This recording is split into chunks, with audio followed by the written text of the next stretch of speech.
Hey guys, welcome back to the channel. This is story about what if Naruto becomes strongest Anbu part 1. Before I start, please do support for more amazing content and comments for part 2. Do consider to subscribe my channel and share my video to your friends and check out the description as well. Let's start the video. The small touch was enough to bring him back to the land of the living. He was a rather heavy sleeper, but with his mind and body in full combat mode, sleep if you might call it that was light. It was more akin to a quick, rejuvenating meditation than anything else. He turned to the hand that shook him awake, needing a black Anbu uniform and stylized cat mask. Fingers moved quickly in Anbu battle speak, the crisp and clear signing of a veteran, barely recognizable from the small twitches. He nodded, throwing a quick look behind at the smaller figure in a blank white mask. Cat mask only made a decisive cut with her hand.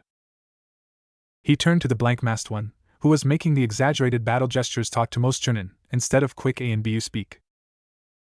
The girl tensed, reading the message, and shook her head furiously. He repeated the message, this time ending it with a clear-cut form, almost insulting in its exaggerated manner.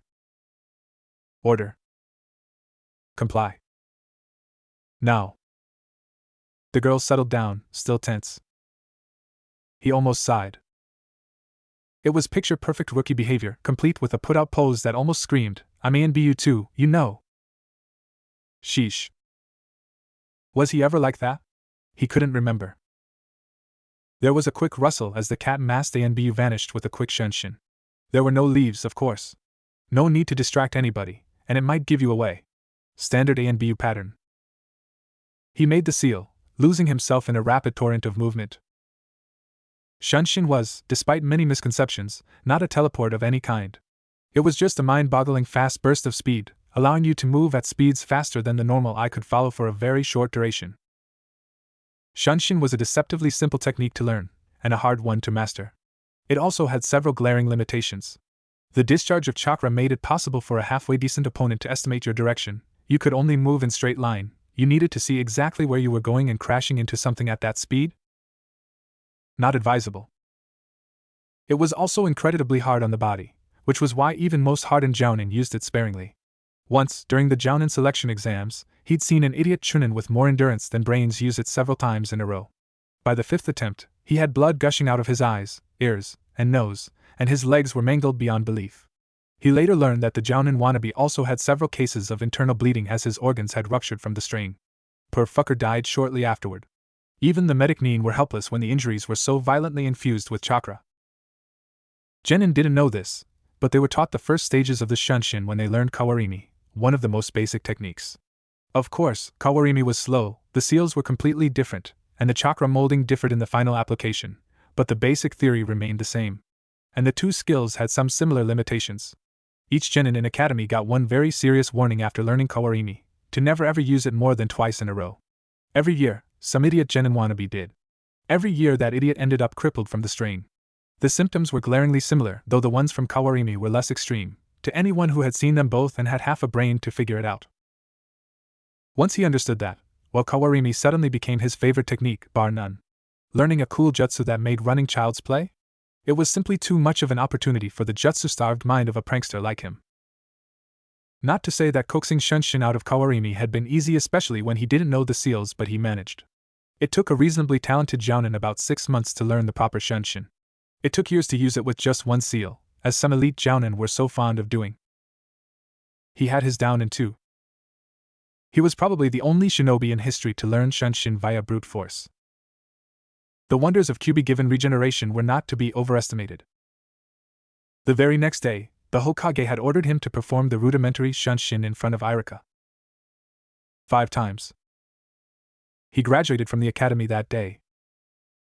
The memory of the look in the eyes of the uneasy chunin instructors as he took his hitate and walked out without a second glance still warmed his heart to this day.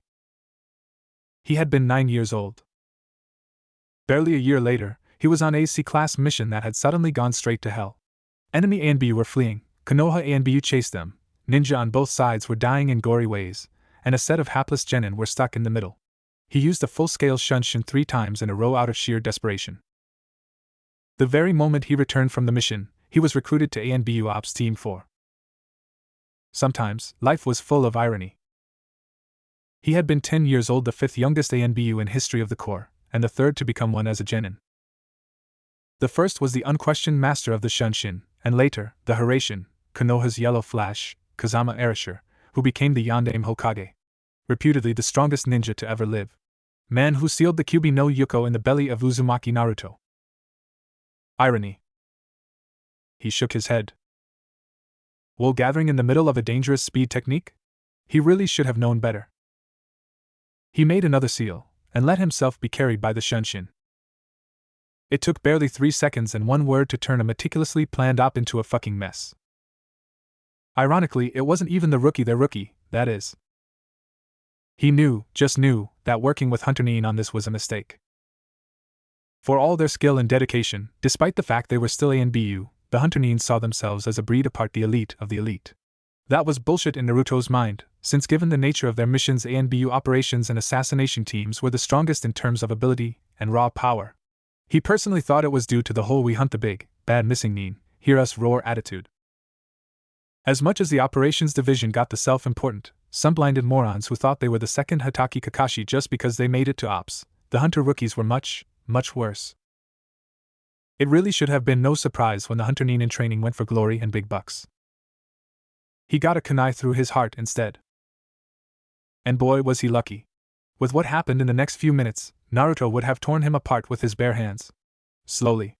While kicking jagged glass up his rectum with Konoha Senpu. And he was sure that he would have had to wait until after his team was through with the dumb fuck.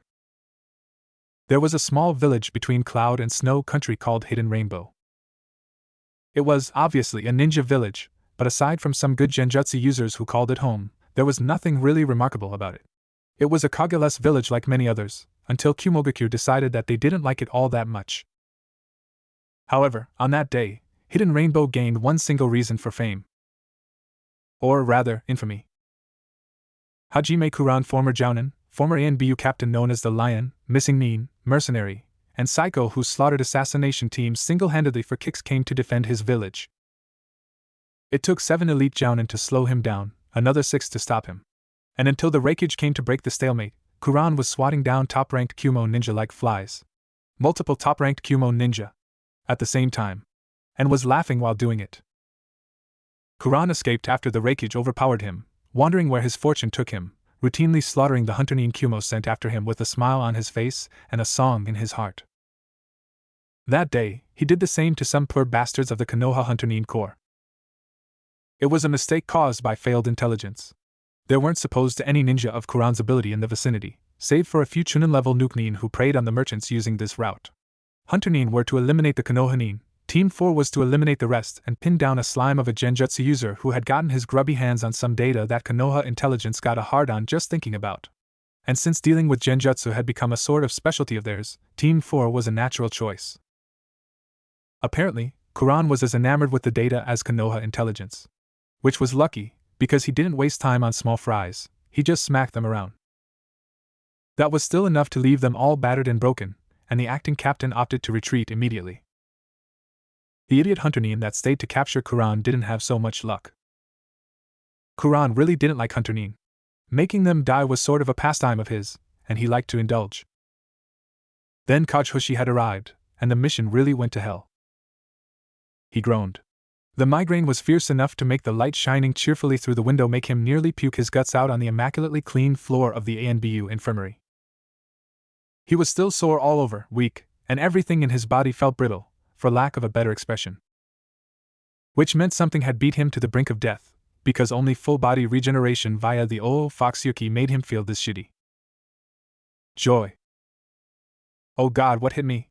He moaned, closing his eyes again, which didn't help when pipe smoke, heavy with a touch of cinnamon, hit his nose. He knew that pipe smoke almost too well. Migraine, vertigo, pain, numbness, and to top it all off, Sarutobi the Sandaime Hokage with his lectures about will of fire, friendship, giving them a chance, vacancies on genin teams, and other assorted normal life crap. His life was officially hell. He brought his arm up to shield his eyes, and stiffened. His mask was gone. Not the hard mask of the ANBU commissioned officer, but the cloth mask he had used ever since becoming an ANBU. It used to be an undermesh for the hard mask, since the standard ANBU mask was a little too big for a 10-year-old, but even in ANBU, some people reacted better to Mugen than they did to Uzumaki Naruto. And it was good not having to deal with disdainful shopkeepers, who turned almost disgustingly helpful upon seeing the Anbu gear and the mask. And now he was without it. Shit. Disregarding the vertigo, he slid out of bed, wincing as the raw migraine, agitated from the movement, hit him with increased ferocity. He swallowed the bile that rose in his throat, using the bed to steady himself. He rubbed his eyes quickly, trying to get rid of his blurred vision. He knew from experience that shaking his head would only make the migraine that much more potent. It wasn't exactly the first time he had landed with such injuries during his 3-year-old tour of duty with the Operations Division. He took several deep breaths, trying to settle his stomach. Rapid regeneration was a lifesaver, but he always felt like crap afterward. It left his body weak and exhausted for days on end. Speaking of exhaustion, he grimaced, feeling his unsteady legs shaking. Usually, healing left him only exhausted and voraciously hungry, but QB-style rapid regeneration ravaged his reserves and messed up his chakra coils something fierce. The jolts of pain and occasional muscle spasms were a bitch, but the migraine and weakness were the worst. No matter how you looked at it, demon chakra wasn't very compatible with the human body.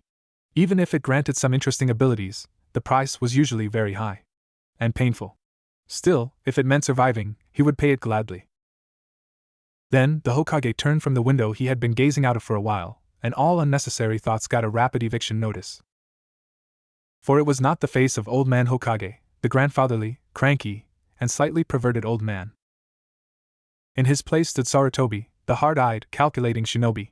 Each crease and wrinkle on his face was an outward symbol of the knowledge and the power of a ninja who had managed to survive to his autumn years by trouncing each and every obstacle in his way. He had not lost the edge that made him famous as the professor, the ninja who had mastered an unimaginable number of jutsu. Faced with this grim, intimidating visage, Naruto could understand why, despite his age, younger ninja including most Kage were so wary of the old man. He was like an old tiger. His fangs were just as sharp and his claws just as deadly as they were in his youth. Indeed, he was all the more dangerous for the experience age brought him. Sandaime Hokage of Konohagakure, in all his dangerous glory, was a sight to be feared. There was none of the leaking killer intent or subliminal intimidation that younger ninja favored. Sarutobi didn't need such parlor tricks to look damned scary. The hardening of his face, the coldness of his eyes, that was all it took. Anbu. His voice was calm as always, but if such a thing was even possible, it was even more glacial than the eyes. The tone alone made Naruto snap to attention. Report. If he had hoped that the report would calm the Hokage down, Naruto was in for a disappointment. The old ninja left in an even grimmer mood than he had entered, after grilling the young operations specialist with a stream of seemingly unending questions. Just after the door closed, Naruto fell back on the bed with a pained grunt. He would have done so sooner, but that would mean showing weakness. The old man would have probably understood, and Naruto was sorely tempted, as his legs started to turn into 2 jelly pillars of spasming pain, but he stood on for the duration, lest his pain invite yet another grandfatherly tirade. He knew that the old man only did what he thought was best, but he had long ago found that, though Sarutobi meant well, he had a type of selective blindness to some things. That and far too much trust in Konoha and its people. He shook his head tiredly before cursing, as the white spots started to creep slowly into his field of vision from the rapid movements. Migraine aura. Shit. He thought, laying down with exaggerated slowness, not wanting to agitate his throbbing head even more. He had wanted to leave the wing and get home before it started, but it was too late now. In the next 5 minutes the spots would turn into an all-out torrent, and he would be literally blind for the next few hours. Not to mention in enough pain that it would make him want to split his skull open with a kunai just to silence the pulsating waves of pure agony that made his muscle spasms and pains almost nice in comparison. He closed his eyes, trying to breathe slowly and deeply, trying to distance himself from the pain. Breathe and let it flow into me. Stabilize the heart to make it beat slower. Breathe out. It was actually one of the first steps to a meditation technique he had learned from a monk during one of his missions. He had never been good with meditation, his chakra and mind being what they were, but ironically enough, the migraine allowed him to enter a near zen-like state in a matter of minutes, which helped as the vertigo increased, making the room spin wildly. If not for the deep breaths, he would have probably puked by now. In fact, he almost always had after the regeneration until he learned the breathing trick. He was brought out from his reverie by a near silent rustle of cloth that was almost like the scraping of the nails on a blackboard to his senses gone haywire. He felt the cool, delicate hands touch his face, a welcome respite from the burning feeling in his veins. The hands caressed his cheeks for a moment before settling on his forehead, and he sighed at the pleasurable, chilly torrent that slowly crept into his head and seeped into his veins with a gentle firmness. He didn't need to open his eyes to know that the hands were bathed in a greenish, life-giving tinge of healing chakra that slowly made the acidic sludge of his disturbed chakra calm down and recede. The hands went away for a second, before returning with the rustle of cloth that was equally cold when it touched his face, settled on it. With another rustle and a barely there movement, the skilled fingers tied the knot at the back of his head and fastened the cloth securely over his face. The next breath he took was slightly chilly and clean of the typical odor of the hospital air, filtered by the mask. He caught the hand just as it receded, giving it a gentle squeeze, and he could feel two smooth, chilly palms touching him in return. "Thank you," he muttered, opening his eyes. The polarized lenses of his mask, attuned to his chakra with a well-placed seal, immediately dimmed the hurtful rays of the sun, but even then he could see the alabaster features and flowing mane of inky darkness that surrounded them. "How are you feeling?" she asked, gently helping him up, her voice like her hands, chilly but pleasant. "Better," he admitted. "But the jolts are as annoying as always, even after you force them into submission." She frowned, clearly unhappy. "I only force them back for now. They will pick up later. You will need to go through Kyushin as soon as we get home." Naruto stiffened, before relaxing with a long sigh. "So it's that time, is it? I've almost forgotten. Bloodletting shit. I hate it. And the post-regeneration buzz won't help things one bit." He winced. "Goddammit. The seals? I prepared them this morning. They will be complete in a few hours." "Well, no way around that, I guess," he muttered with disgust before leaving that train of thought. "The others?" he asked, getting up gingerly. She helped him up gently, and he awkwardly started shedding his hospital gown as she answered. "Hana-san is fine, although she has a broken arm and the Santenru won't be in fighting shape anytime soon. Kyo-san is shaking off the after-effects of the genjutsu as we speak, but he is weak from the wounds and will need to rest. It's nothing life-threatening, so he should be up and running in a day or two." He finally managed to free himself from the clothes, and she gave him a small package that turned out to be his spare uniform, which he started to put on, cursing under his breath at the occasional spasm. She chased away his hands and buttoned up the shirt herself. Yashiro-san had a few broken ribs, but she is mostly fine, and Tenru-san is nearly unscathed, save for the gash on her abdomen that is already healed. She glared at him as he struggled with yet another button. "Naruto-sama. Do stay still, please." Her voice a saccharine menace that was at odds with her calm face. Sorry. He waved apologetically. "And the rookie?" The young woman's hands froze for a second, before returning to dressing him. Murasaki-san is in coma, Naruto-sama," she said quietly. The genjutsu hit her rather hard. "Goddammit," he growled through his clenched teeth. "I knew it, I just knew it. Taking her on this mission was a mistake. Greener than a spring leaf, she wasn't nowhere near ready. What was the commander thinking?" "Please try to remain calm, Naruto-sama," she said forcefully, fastening his vest. "Anger agitates your chakra." He exhaled slowly, trying to calm himself. "Sorry," he said after a few moments. "Can you take me to her?" Any other medic Nin would have just argued and told him to stay in bed, but she knew him almost better than he knew himself. "Yes. But we must go home immediately after, Naruto-sama. Promise me," she said, her inky orbs drilling into his relentlessly. "All right." He nodded. It was worse than he thought. The girl, bereft of her Anbu armor and mask, looked almost ethereally fragile, her already pale countenance only paler from the lost blood, her violet hair spread out on the pillow only enhancing the image. Her bed was surrounded by standard recovery seals, and Naruto started a cold, dispassionate litany of the foulest curses he could muster. On the girl's head was a Class 3 Gyakusa seal. If they had to use that wretched thing, this was not looking well, by any stretch of the imagination. The girl was annoying, greener than grass, full of that self-important, moronic pride and rash, but she didn't deserve something like that. Nobody should be forced to go through even the first phase of that kind of monstrosity. To actually make it a Class 3, the girl would be lucky if she wasn't stark raving mad when she woke up. If she woke up at all. The chances of that were slim. He, after all, knew best. Better than any idiot medics putting it on her, that was for sure. "Rookie, I swear, if you don't wake up, I'll fucking drag you back to the waking world and I'll kick your ass from here to Snow Country right after," he said with a growl, slipping bonelessly into a nearby chair. "You foolish, stupid rookie," he whispered, feeling old and tired beyond his years. He closed his eyes. Murasaki Rei, Chunin, proud graduate of the Ninja Academy at age 10, Chunin by 12 and Anbu before she hit sweet 16, was officially confused. She didn't know what to expect after being assigned to an operations team, but it certainly wasn't a pitying look from the few ANBU she asked for directions in the maze-like corridors of the ANBU offices. She didn't even know ANBU had offices until today. The ANBU were helpful, if professionally detached as she approached them, but immediately after showing them her assignment card, the looks of pity started.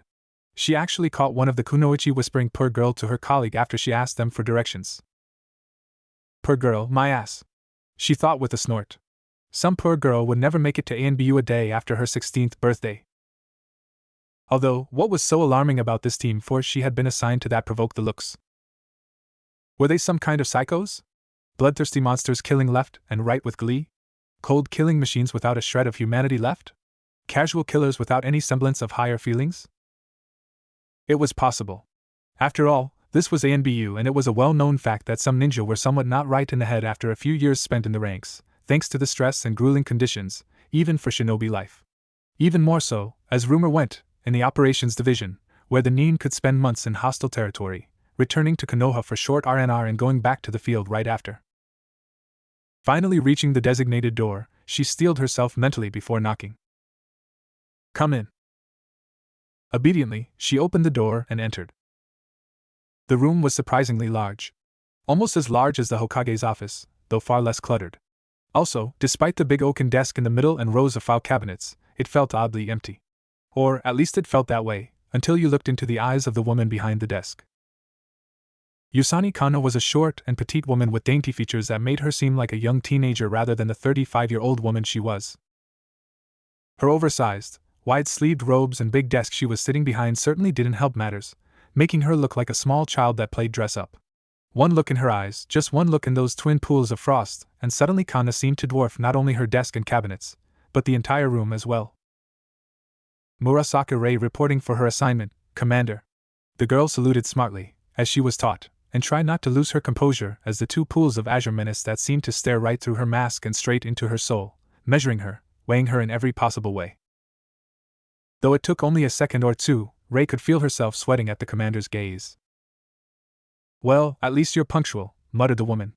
You can stop standing like a pillar of salt and sit down, girl. She gestured to one of the chairs before her desk. Relaxing slightly, Rei took the nearest chair, sitting down on the edge of the seat, ready to leap back to attention at a moment's notice, which drew a snort from Kana. Relax, child. I don't bite. She smiled slightly. Unless you'd like me to, she said with an amused glint in her eye. Rei froze before discreetly backing deeper into her seat. Kana shook her head with a chuckle, opening her mouth before the doors slammed open, making Rei almost leap out from her seat in surprise. Playing with Iko rookies' heads, Commander? Came the wry female voice from behind Rei, and she turned to find a feral-looking woman with two claw-like stripes on her face, ANBU uniform worn in proper manner but still managing to look somewhat wild on her. She was accompanied by 3 gray dogs. 3 large gray dogs.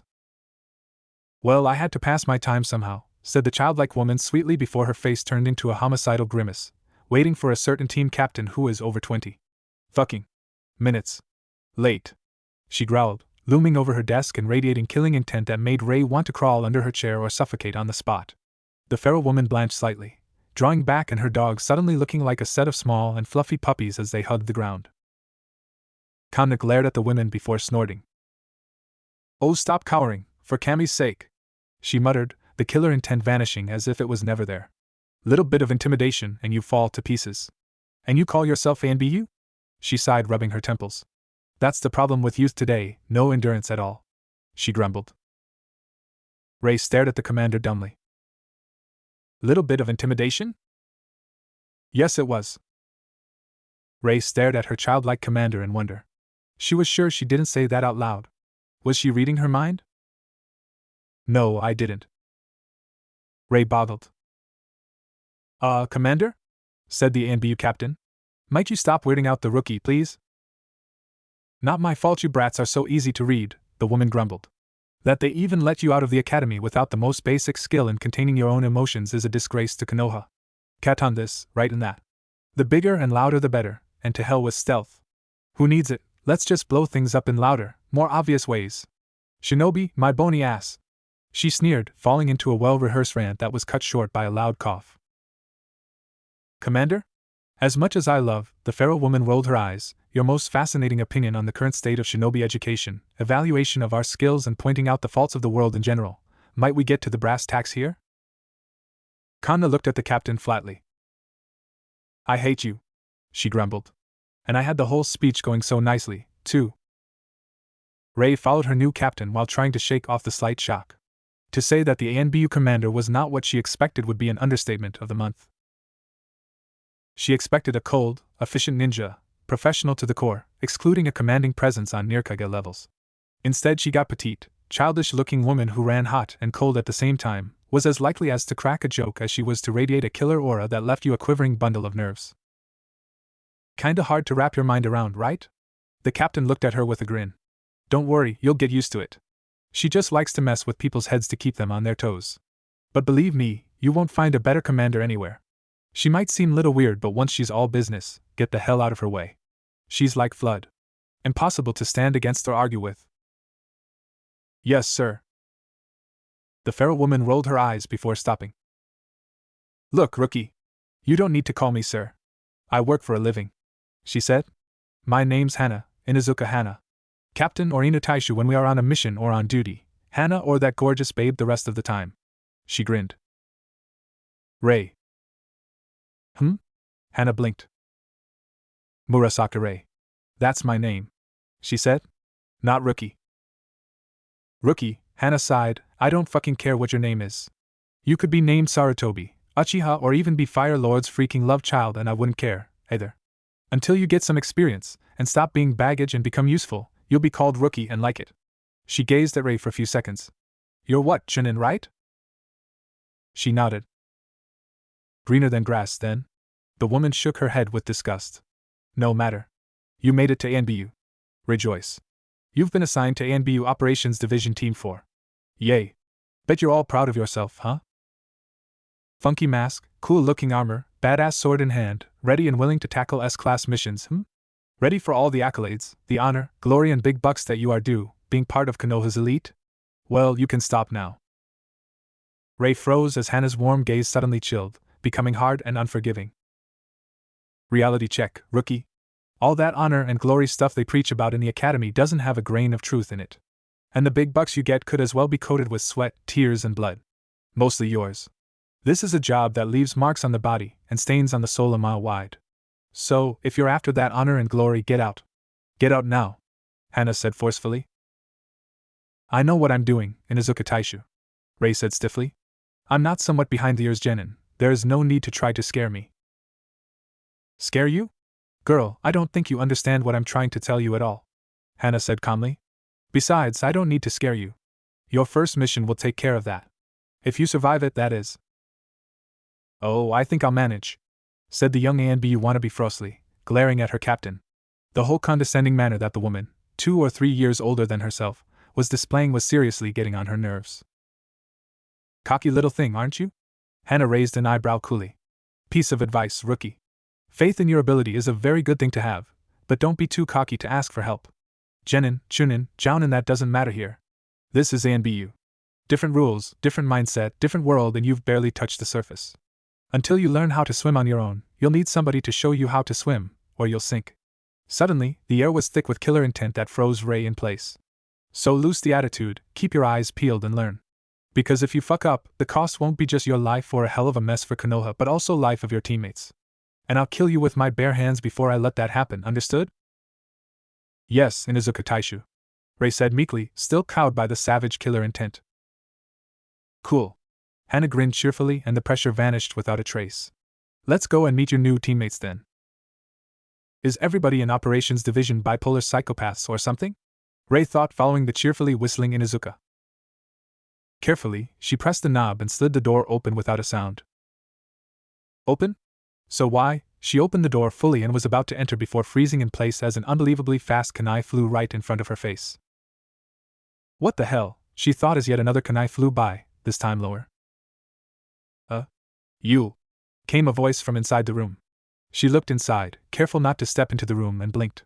In the corner of the room was a man in full ANBE uniform, sans the armor, sprawled on a chair, his legs on the desk, a thick, partially unrolled scroll in his hand. He was rather short, she noticed, with an unruly mess of golden blonde hair, and one of the stranger masks she had seen in her life. It wasn't the hard mask, typical for Anbu, but cloth that covered his entire face from the brow down, although it was somewhat loose at the bottom. It was olive in color, with 2 black triangles, stretched at the upper and lower edges, in the place where his eyes should be. Instead of eye holes, there was dim gray shape in the middle of triangles, some kind of glass or something similar she guessed, but one that didn't reflect light at all. In all her ninja career, she had never seen anything even remotely like it. On his left was a kunoichi in full Anbu attire, like the man without the armor, neatly pressed as if straight from a tailor. Only way she could describe her was fierce. She radiated an odd type of readiness, despite sitting calmly, as if she was ready to fight for her life at moment's notice without a pause. Her midnight black hair would cut rather oddly, falling into her eyes, covering them from view completely, and there was a single white strand in the inky darkness that started somewhere on the top of her head and went all the way to her face. How can she even see anything with that haircut? Her face was angular and rather pretty, deeply tanned to a golden bronze hue, as were the other visible parts of her body. She had a tea service, full with the mat and the beautiful bowls and kettle around her, a steaming cup in her hands that she sipped gently from. Yeah, you. The man's voice was oddly high-pitched, and, she noticed immediately, rather annoyed. Close the damn door, it's hard enough to read this crap without it fluttering in the draft like some demented hummingbird.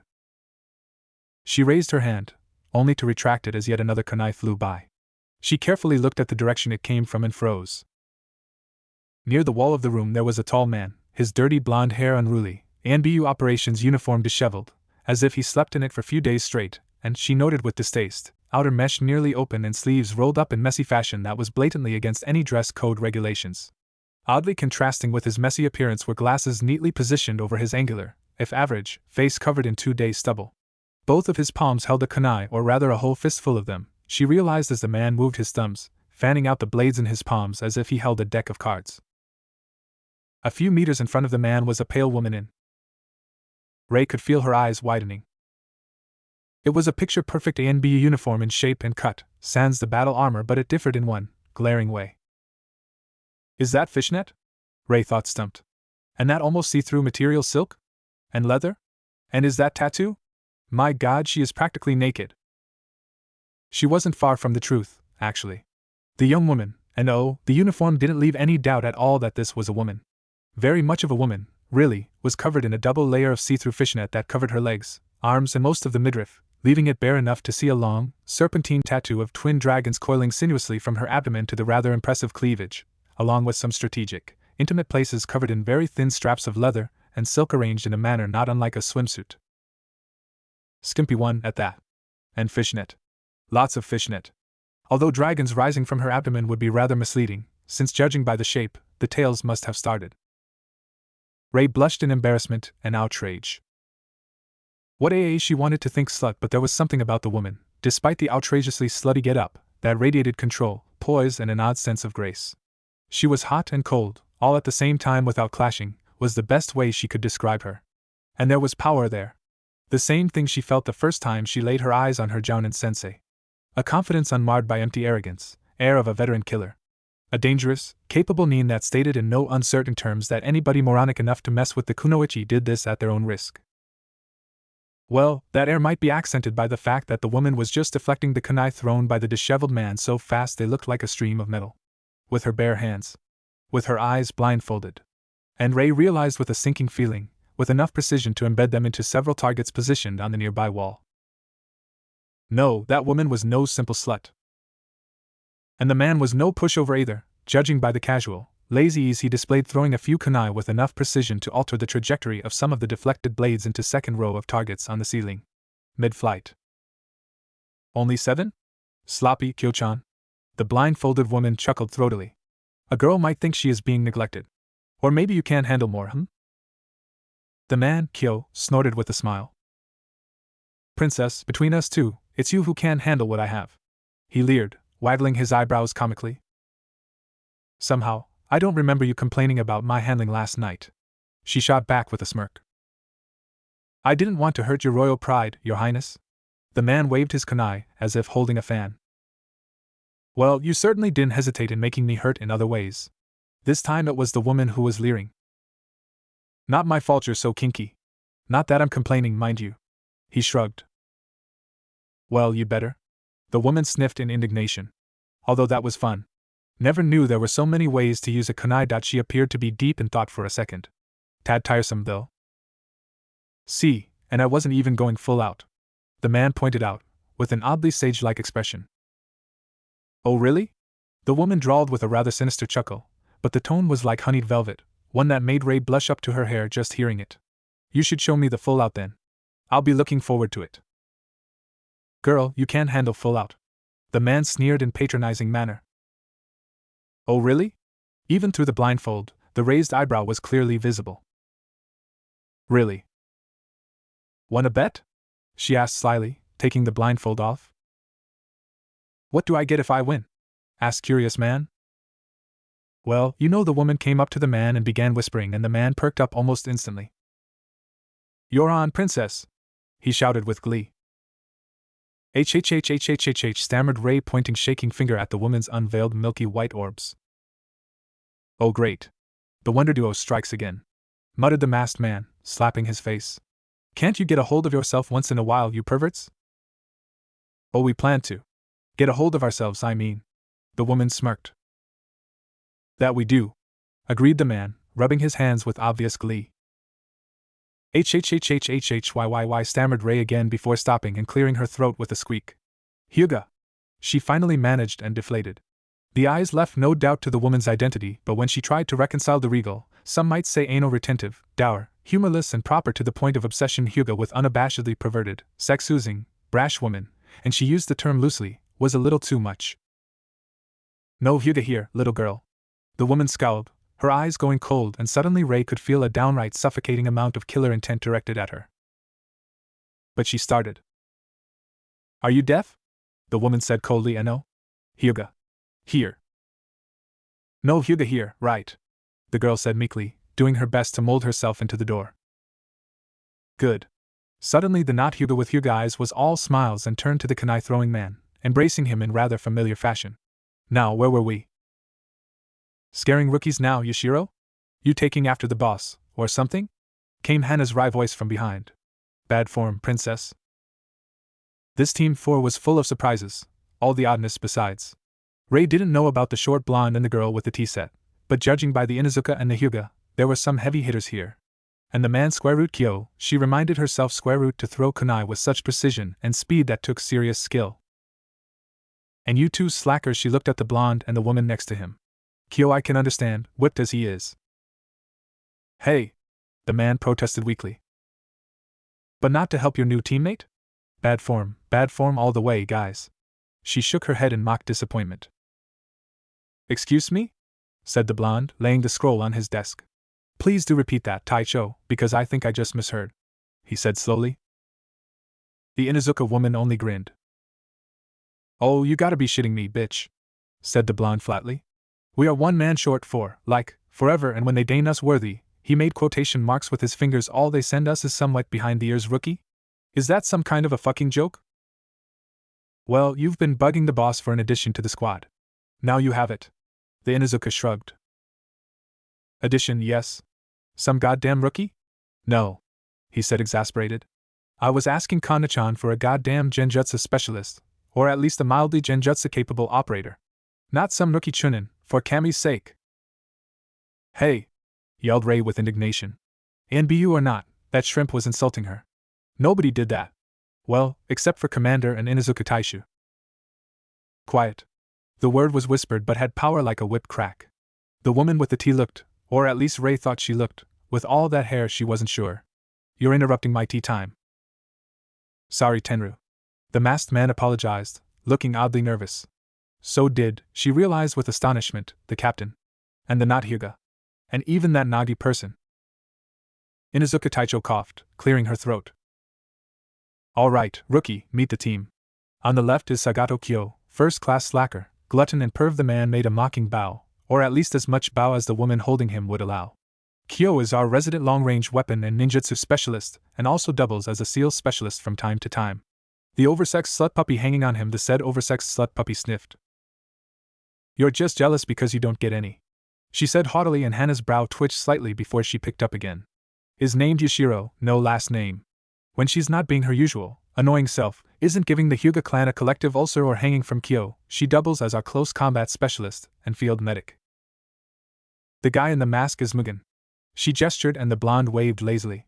Mugen, aside from being a ninjutsu specialist, also handles some aggressive scouting, loud assassination and counter-genjutsu work. The gal with hair in her eyes is Hijikata Tenru, infiltration, silent assassination and espionage. They'll annoy her and she can turn you into sashimi with her sword. And then there is me. She gestured to herself. Commander of this merry little band of outcasts, nymphos and slackers aside, I'm close and mid-range combat, wilderness and tracking. Okay, so she is a rookie. Mugen said with obvious distaste. Rookie? What now? So glad you asked, Mugen? Hana's smile was wide and positively gleeful. Mugen, aka Uzumaki Naruto, had a sudden sinking feeling. Oh, this won't be good. Yo, Blondie. The forceful, if silent, voice shook him from his slumber. Naruto yawned, opening his eyes. Wazza? He said sleepily. Geez, how can you sleep now? Came the disgusted female voice from the rookie. What kind of ninja are you? Isn't this supposed to be a stakeout? Wolf Mask on the upper branch chuckled hearing that. Yo, bitch, he said tiredly, indicating the rookie. You brought that, right? What for? She's actually competent, Mugen. She chuckled at the outraged sound from the female. Just a rookie. She's slow on the uptake a little bit, but bear with her. Hey, protested Ray. Oh, shut up and go to sleep, you moron, he muttered with disgust. You might not get the chance later, and it's rather hard to make seals while falling asleep on your feet. Don't act so high and mighty with me, shrimp, she snarled, her voice edgy. Your mask is still featureless, which means you're not much longer an Anbu than me. Oh man, Wolf said in a low voice to Wolverine. Now she's done it. Although he couldn't see Cat under the mask, Naruto knew she had an amused look on her face. He could feel his eyebrow twitch. Was he getting that predictable? If you had more than 2 brain cells to rub together, you would notice that one of the veteran Anbu that accompany us has those funny, pearly white eyes. He started, explaining slowly, as if to a child. And what are those funny, pearly eyes famous for? That's right. He mock-cheered at the realization hitting her that was clearly visible in her body language. Girl was way too open. Byakugan, the all-seeing, all-famous Konoha blood limit. Which means that regardless of if we watch or not, our friend here, Naruto motioned to the cat-faced mask, will notice it faster than any of us. So why waste time, if you can recover and gather strength you might need later? And on the final note, he said pointedly, touching the forehead symbol of his otherwise featureless and clean mask. This little swirl here marks me as a veteran, rookie. Learn the difference. Mine and I so waited for the moronic rookie tongue lashing. Whined the bitch sulkily, giving a small pack of coins to Cat. You just cost me my new set of shuriken, man. He stared incredulously. They were making bets? Oh, grow up, bitch, he said tiredly, closing eyes again. It is way too early for that shit. Bitch took off her mask, revealing the young and quite attractive face of Inuzuka Hana. So, how's it? Asked Kyo, taking off his Wolverine mask and clearing off the sweat that had, as always, gathered at the edges. The boss has the reports, which means that we are almost home free. Hana stretched luxuriously, moaning loudly as her neck popped loudly. Would you please stop doing that? It's disgusting. Her cat mask already off, the frown was clearly visible on Yashiro's face. Don't get your panties in a bunch, glass-eye girl. Hana rolled her eyes over the old argument. Excuse me? Yashiro's voice gone deceptively calm over the hated nickname. Shikaku is right. Women, so troublesome. Naruto muttered before whistling shrilly, stopping the escalating argument in its tracks. Now that I have your attention, what do you mean almost home free? He asked. 2 words evaluation report. Hana said disgustedly. There was a collective moan with hefty dose of cursing from their usually well-mannered sword nut. Tenru hated paperwork with passion fit for better cause. Now? Kyo asked incredulously. It's freaking 3 in the morning. Yeah, what gives? Naruto said curiously. We haven't even made our kura yet, there's hardly anything to evaluate, for Kami's sake. True. Most curious. Yashiro frowned. You'll get creases. He smirked at the ex-Hyuga. Well, at least I'll look more mature. she said serenely, staring from her superior height. He muffled a curse and Kyo laughed out uproariously. I'll get you yet, princess? Naruto muttered with a glare at which she smiled, ruffling his hair affectionately. You will try. Yeah, Yushiro was cool for the fact of possessing a sense of humor, something that most Hyuga wouldn't know if it bit them in their constipated asses. Even if her jokes came at Naruto's expense. Of course, the sophisticated punk with lots of skimpy, see-through fishnet look was also a factor. He gave up, rolling his eyes and taking off his hard mask, revealing the cloth mask hanging from the wraparound on his forehead. Lots of people made alterations to their Anbu masks, making them more comfortable, but for him a full undermesh was needed since the mask was simply too big for a 10-year-old. Instead of going through the trouble of stripping old mesh each time he grew a little, he got another mask, a cloth one made from strong, elastic material that went under it. He also shelled out some buck to turn it into a reasonable filter for some poisons, which saved him and the team on one of the missions 2 years before. He quickly learned to like the mask. It was elastic, and so light he sometimes forgot he had it on. It could be lengthened or shortened, uncovering the mouth but leaving upper face covered if he needed to eat, and most importantly it gave anonymity. He sighed, feeling the cloth of the mask cooling his face. Damn, but those Anbu masks could get hot. Yo, Mugen. He turned to the bitch, as they affectionately called their captain. Was it? He asked, lazily reaching for his first cigarette in days. After we do the evaluation and catch some Z's, you up for a little drinking? She grinned. Naruto cocked his head, lighting the cigarette with a small, one-seal Katon. Home or bar? He asked finally. Che, as if I would want noise and crowd after a mission. She snorted. Home. BYOB? Nah, Kyo still owes me, the slacker. Kyo hung his head. And he owes you that bet from a month ago. I thought we'd make him pay it collectively. Hey, protested the man in question. That's cheating, bitch. It's not like I am rich here. Oh? Yushiro raised her eyebrow in very proper, high-bred fashion accompanied by identical gesture from Tenru. Naruto often wondered if the eyebrow trick was bred into all blue bloods. Though Kyo didn't exhibit it. But then he was a black sheep. Kyo cursed. So okay, I am, he said sulkily. But even my wallet is not without limits. Yeah, right, as if anybody actually believes that. Hana rolled her eyes. I can't win, can I? He sighed. Okay, sake's on me. Knew I could count on you, blue blood boy. Hana smirked. Now, a little proposition for you, Mugen. Since I know you utterly hate to fill out the evaluation reports, I'll fill out yours. I'm all ears, Naruto said eagerly. If you debrief the rookie. She finished. That's all? He asked sarcastically. Maybe you want pound of my flesh as well, and maybe a leg? Filling out the rookie's paperwork is just as bad as doing the evaluation report for the team. And giving the debriefing is real pain in the ass too. We'll see about that pound of flesh sometime soon. Hana smirked, and the blonde blanched at her lecherous grin. Oh man. And here I thought she had forgotten my lewd comments from a month ago.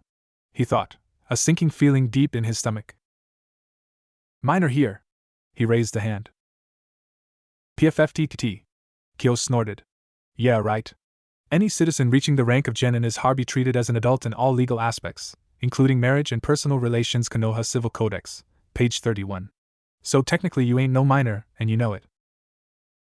Sometimes, Kyo's upper-class upbringing and diplomatic training as child showed itself in those small actions like knowing each law Konoha had by heart. Traitor! Naruto muttered. On whose side are you on, bastard? Hey, survival instinct, man. He gave Naruto a lopsided grin. With the male-to-female ratio in our merry little squad, well, you know how it is. I'll get you for that, Kyo. He threatened with a scowl. Yeah? He waved. Go and debrief the greenhorn. Could you please not talk to me as I wasn't here? Came a timid voice. Hana and Kyo blinked before spotting said rookie standing at the edge of the little team gathering. You were still here? They exclaimed in well-practiced unison. Break the rookie, Anbu Team 4 style no jutsu *, dismissive disbelief. Yeesh. And Hana wonders why people are so goddamn leery of our squad, thought Naruto, rolling his eyes. It wasn't hazing per se, but very close. It was something practiced by all Anbu field teams that stayed together on a permanent basis. Anbu Ops was a little bit different than the usual squads. They stayed together permanently, and unless somebody died, the squad never accepted substitutes. The cooperation in Anbu ops teams went beyond simple teamwork. It nearly bordered on kinship. Long-term missions, permanent teammates, high risk, lack of any support from anyone else, save your teammates for months on end. It created bonds that made familiarity shared by genin teams pale in comparison. On the day Sandaime allowed Naruto to enter NBU, there was a condition *, he would enter an ops team instead of assassination squad. His last stab at the whole friendship and will of fire thing, Naruto supposed. That and shielding him from excessive violence of AS squad. Not to say he didn't get his share of violence as ops, but operators usually killed and maimed ninja or hired thugs, not the civilians like an assassination specialist often was forced to. I didn't notice her. Did you? Hana blinked. Can't say that I had, nope. Kyo responded thoughtfully. Yashiro? She must have escaped my Byakugan. Quite a feat, she said, her voice drier than sand country in summer. Tenru? Her skill is great. I must commend her. The tone was as almost choke-full with sarcasm, even more so than Tenru's usual little comments. Mugen? Truly, epitome of a ninja. She hid well. Naruto nodded solemnly. With each sentence, the had-been boisterous rookie NBU made herself smaller and smaller. There was no trace of the pre-mission bravado and self-confidence. Well, almost getting killed gruesomely by your own bravado and getting abused verbally ever since the mission ended might account for that, thought Naruto with a scowl. Hana opened her mouth, probably to start another round of smack the rookie, but he cut her before she had a chance. Okay, fun's over. Let her live and cease the trauma on the poor greenhorn, she'll get enough from me as it is. Get lost. Write the report and I'll debrief her. He took a drag, taking in the herbal concoction deeply into his lungs, allowing it easy access to his messed up chakra, calming the increasingly erratic flow. Drinking time like usual? Yeah. Hana nodded before waving. Take care. You too, bitch, you too. The blonde smiled, watching her go before turning sour as he turned to the rookie. Since the lower part of his mask was rolled up, she could see his scowl. Now, rookie, let's find ourselves a nice, secluded spot, because in the name of ANBU Operations Team 4, I'm going to give you an official debriefing. Feeling fucking scared is permitted. Shows that you have more than 2 brain cells, he said cordially. Naruto used to feel weird giving verbal trashings to older neens, especially women. That is, until his former captain showed him that a good tongue lashing can save the life of your comrade, even if it made him, or her, hate you on private footing for some time. He had been given 1 or 2 similar debriefings when he joined ANBU, which were nothing more than caustic, harsh and merciless list of mistakes and weaknesses made just after the missions, when the pain was still fresh and the adrenaline was running out, heading straight for physical and mental crashdown. Not an easy thing to swallow, by any stretch of the imagination. It was actually one of the tests for ANBU candidates *, if they could take the criticism and do something about it, they passed. If they threw a hissy fit or worse ignored it, they got permanently kicked from ANBU. Excessive pride and overestimation of abilities was not something ANBU could afford. It got ninja killed and, even worse, it made ninja fail. In ANBU, due to the sensitive nature of the missions, failure was not an option. Still, for all of its good points, making the girl, still traumatized by a near-death experience via acid, collapse in tears as he ripped her to pieces verbally was not something terribly pleasant. The girl was a prodigy *, from a prestigious clan, earned genin early, breezed through Chunin exams and got assigned to ANBU at the top of the list, despite being only a Chunin. In a word, remarkable specimen. She got through academy with top grades, got named genius and, according to her overly proud teachers, had a bright, glorious future. She probably did, but it wasn't in ANBU. Since they were used to lower stress levels and weren't used to failure, ANBU broke most geniuses. Something that the Chunin teachers at the academy, never serving in ANBU themselves, didn't, and wouldn't, know. By all rights, he should have left then and there, but the utterly pathetic, nearly teary image the girl was presenting made him sympathetic. Listen, I know you are taking this hard, but a piece of advice *, you either weather it and learn, or you might as well say goodbye to ANBU, he said bluntly. Stress, blood, sweat, tears, and mission parameters changing so fast that instinct and improvisation are the only things keeping you sane, and in one piece *, that's what each and every ANBU mission is in the nutshell. It is not the glamorous, honorable, if demanding, job that it seems like or is painted on by academy teachers. ANBU, especially ops units like ours, is hell on wheels. It is harsh, brutal, and a bloody job that will leave you with a good deal of scars, not even half of them physical. It will make you develop a hefty dose of paranoia and several psychoses that will either help you cope or kill you *, either literally, or it will make you off yourself. If you don't believe me, talk with the vets, go for files you have clearance for, talk with the dropouts, but above all, do some good, hard thinking if you want to be an ANBU or if you want to return to being a regular chunin. She looked at him, eyes glazed over and her face spouting an utterly lost look that after 3 years in ANBU he learned to recognize as shell shock. Most rookie ANBU wannabes got it when they finished their first ANBU mission. Very few ninja experienced the distilled dose of fear, uncertainty, and danger that ANBU missions brought until they entered the ranks. More experienced ones just needed to deal with the higher stress, but those less fortunate got the ugliness of the world shoved in their face with the brutal honesty of the edged kunai. There was a reason why some missions were not available to your everyday ninja despite being marked only B or A class. He sighed tiredly, rubbing his forehead. That is all. Dismissed. He watched her go away, face pensive but thoughtful, before using shunshin and going home in a swirl of leaves. Naruto-sama? The gentle touch shook him out of his thoughts. We should be going, Naruto-sama. Sorry. Naruto sighed, getting up. Just thinking. He stretched a little, turning for the door. The blonde rummaged through his pockets for a while. Where is that damned ah? Here it is. He pulled out a small, fatigued box, opening the lid. Ah damn! Out. Again. The young ANBU spat. I knew I should have. He blinked as he saw a small rectangular box, a near duplicate of the one he held, appear in front of his face, held there by a pale, delicate hand. Slowly he grabbed it, opening it to see a line of neatly rolled herbal cigarettes. Haku, have I told you that I love you? He said seriously, turning to the pale beauty by his side. Not recently, Naruto-sama. The young ANBU medic smiled. Well, I do. He rolled his mask partially up, uncovering the mouth and lit a cigarette, taking a long drag. Ah, that's the stuff. Fresh too. Thanks. Sorry for the trouble. It is no trouble at all, Naruto-sama, she assured him. Shall we? We might as well.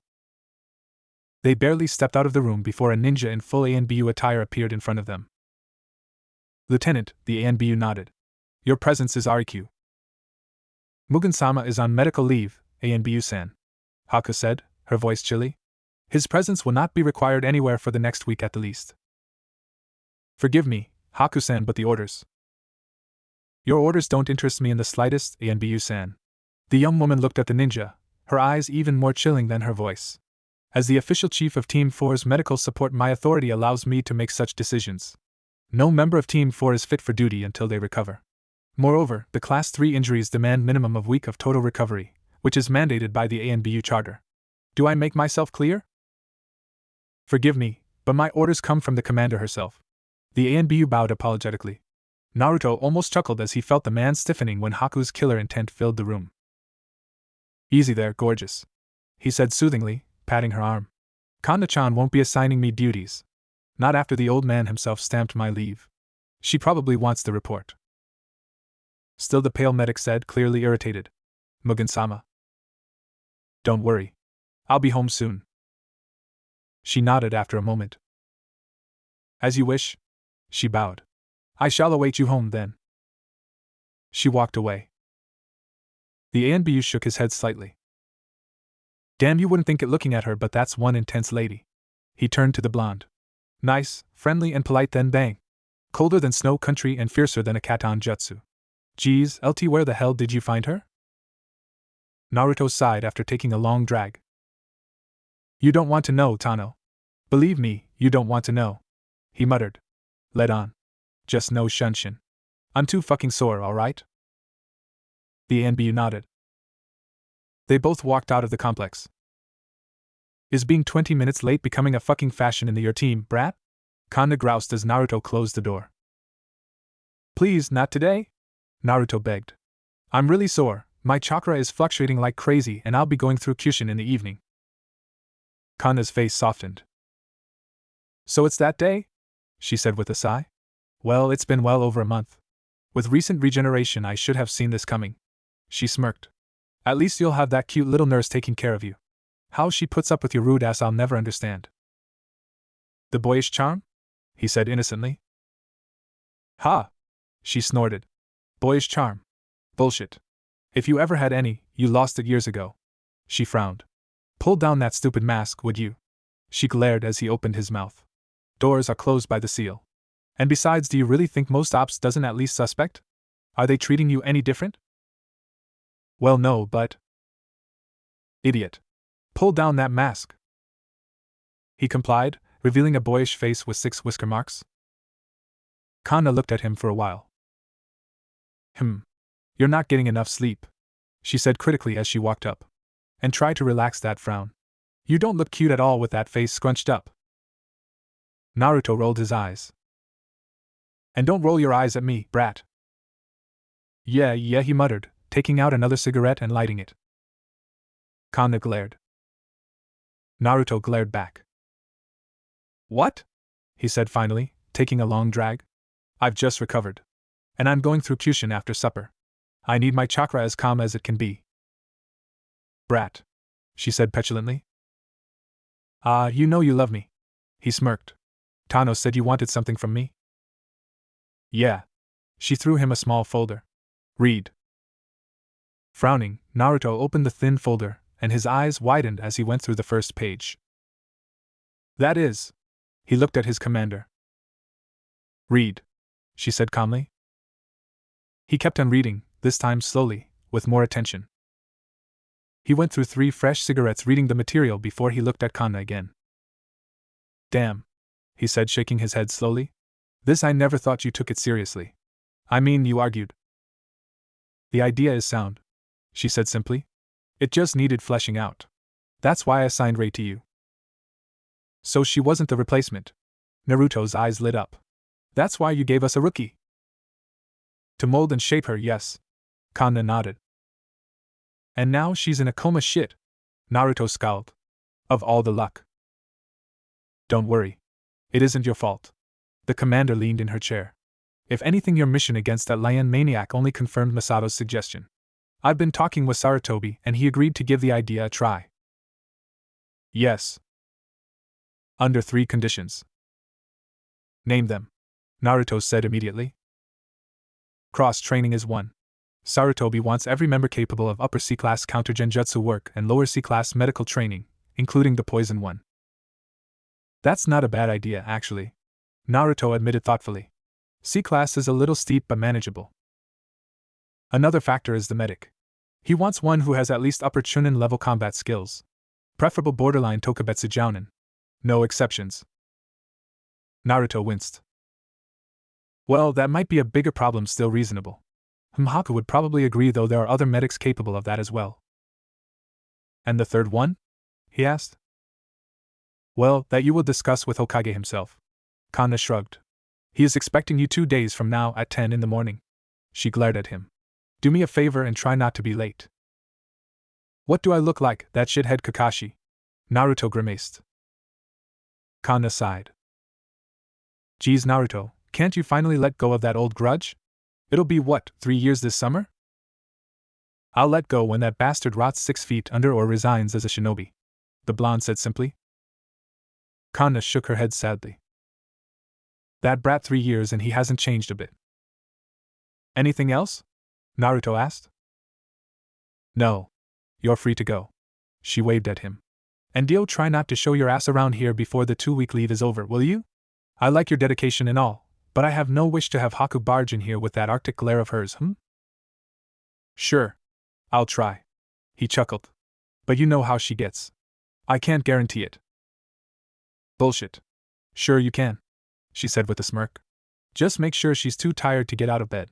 Or walk right, for that matter. The blonde desperately tried not to blush as he scowled. I won't even try to ask where you learned about it, he grumbled.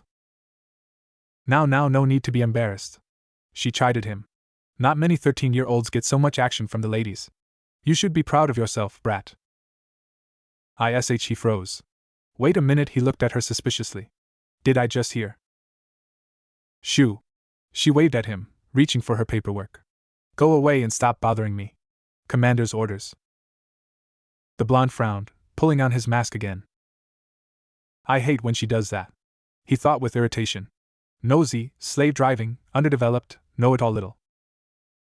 I heard that. Naruto froze, hearing the Arctic tones, and he slowly turned to see Kanna glowering at him from her desk. Damn it! I said it out loud? I'm sorry?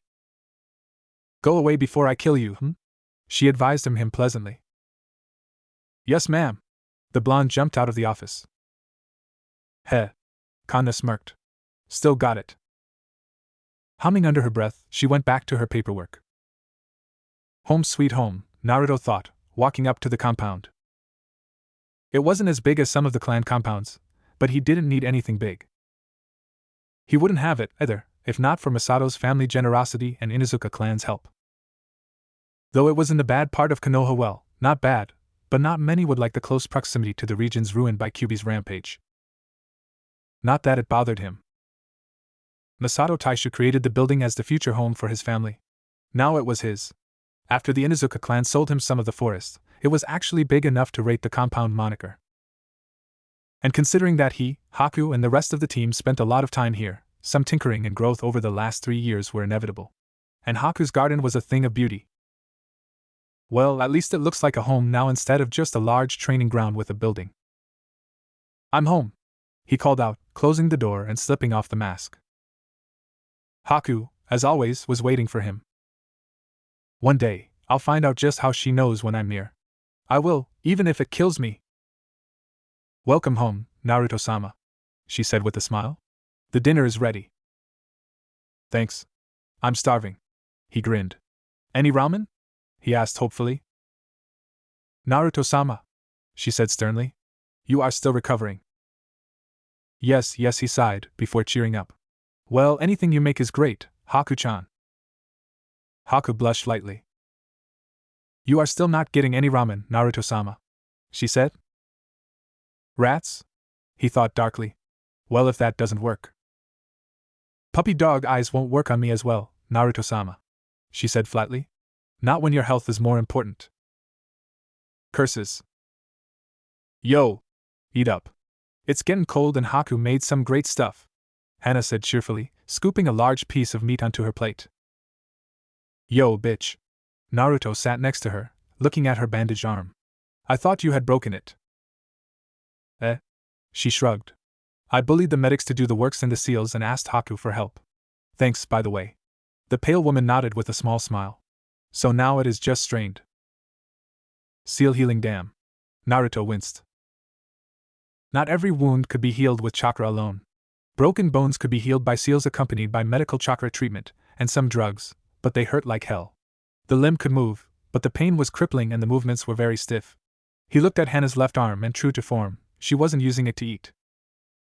She reached with it for the food, but not to hold her plate. She was also using her right hand to reach for her tea. The arm was twitching, from time to time, and Hana winced slightly each time. The Inuzuka heiress' resistance to pain was incredible. If she was wincing, it must be quite painful. Why seals? He raised an eyebrow.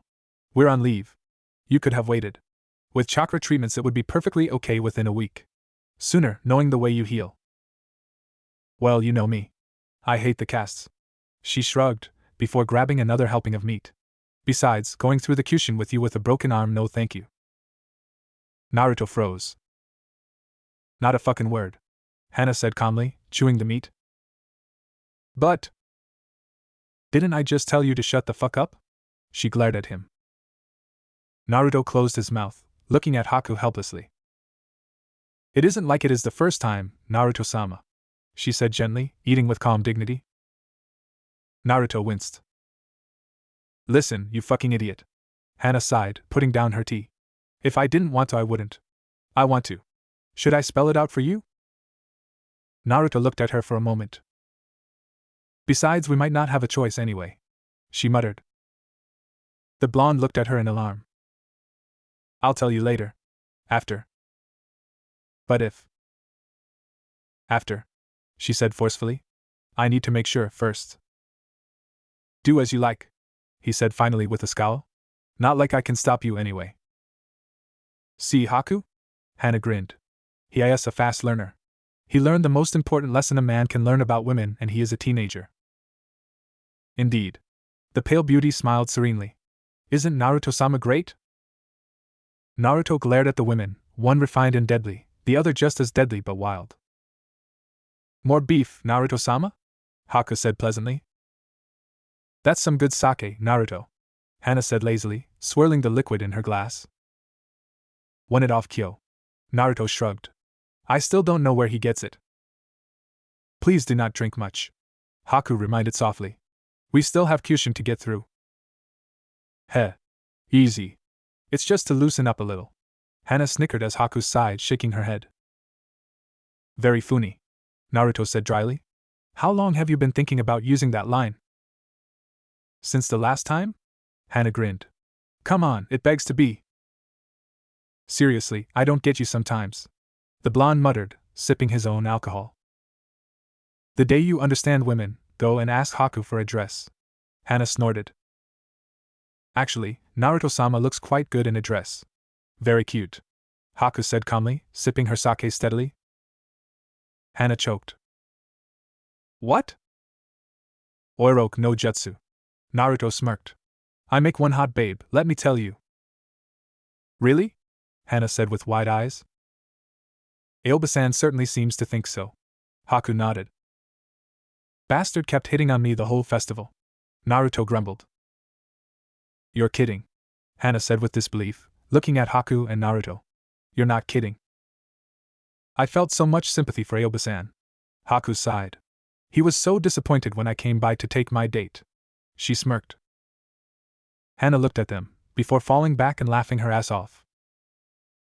Yes, I thought so too. Haku nodded her head gracefully, sipping her sake.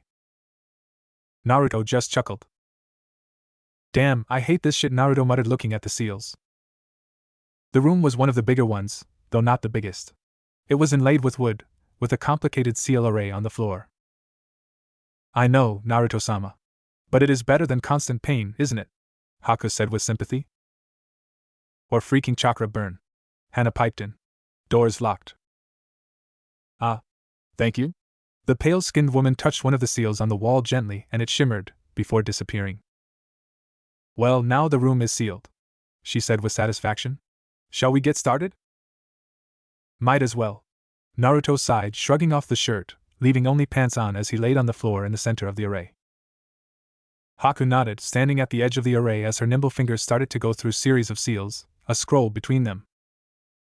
Halfway through the sequence, she bit one of her fingers, smearing the blood over the scroll, which grew suddenly. Hana watched, fascinated, as the bits of blood started glowing and Haku's hands became a blur. Hanryu Fuin wasn't one of the most chakra-intensive sealing arts, but it demanded skill and incredible precision. To do it so fast. That's Haku for you. Only 15 and already one of the most talented medics in Konoha. No wonder people say she might equal Tsunade one day. The delicate medic finished the sequence, and the scroll grew once more. Haku opened her eyes and outstretched her arms to the sides, and the paper unrolled, following her hands, hovering for a second, before tightening and flowing down to the edge of the array. Haku's eyes grew cold and Hana winced, knowing what was going to happen.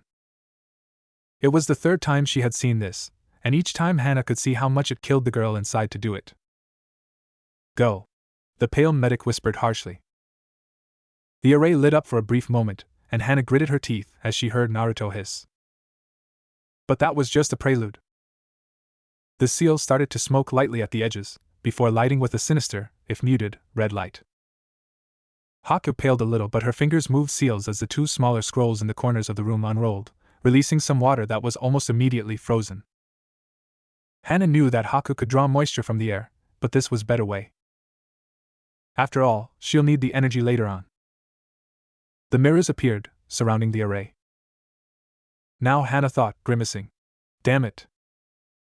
Haku might have been pale, but her hands didn't waver. The one-handed seals flowed like water. The air froze. The mirrors settled on the sides of the array and crashed into dust. Naruto howled. Hana grit her teeth as she watched Haku slowly forging a long spike out of the moisture, solidifying it into a long, slender dagger. Slowly, pushing out Naruto's screams from her mind, Haku walked to the figure. The ice seal held Naruto in place, otherwise he'd be thrashing and clawing at his body, now covered with the smoking patterns of seals. The pale-skinned girl knelt by the blonde, raising the dagger. Hana grabbed her arm. Haku looked at the Inuzuka, biting her lip. Hana nodded slowly. The medic Nin looked at her, returning the nod. Solidifying the rest of moisture into a dagger identical to hers, she gave it to Hana. Both women cut their palms, smearing the blood on the blades. Then, cut after cut, incision after the incision, they started to follow the pattern of the seals on Naruto's body, cutting the gruesome design. One after another. Without a stop, without a pause. There were easier ways. But they took longer and weren't as effective. The cuts were thin at best, and with Naruto's insane healing rate, there would hardly be a mark by morning. But pain was the same. Though burning from the seals as he was, it was probably a relief. With each cut, a seal disappeared, diffusing the toxic sludge that was the leftovers of the imperfect mixing between the bijou and a human. With each cut, the raging violet aura receded a little. By the time they were finished, Hana was sweating. It wasn't a hard job, but it required her to channel some of her own chakra through the blood. And that took some concentration. It was good that her and Naruto's auras matched so well, having that undercurrent of animal-like qualities. Haku sighed, letting her dagger dissipate. Hana noticed that her own had started to evaporate already. Well, now that's that, she muttered. Now for the fun part. Yes. Haku nodded. Naruto's ragged breathing settled, and he was already moving as the seal dimmed, its power drained. He shook his head slowly, sitting up and turned his head to look at them.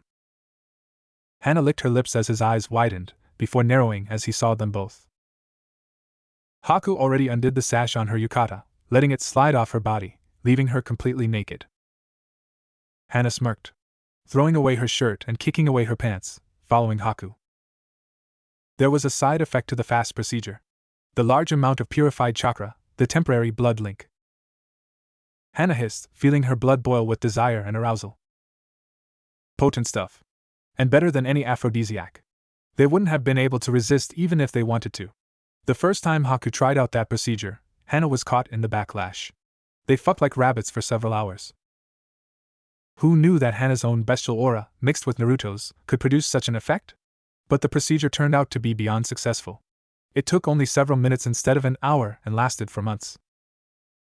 And then 12-year-old Naruto stopped being a virgin. So did Haku. Hana never had any other lover from that day on. After she snapped at her mother one day when she accused her of being mopey, she started to suspect. And as she could feel her blood boiling with fierce, primal need, she knew for sure. Inuzuka had bonded with their animal partners for centuries, even before Konoha had been formed. The bond was for life.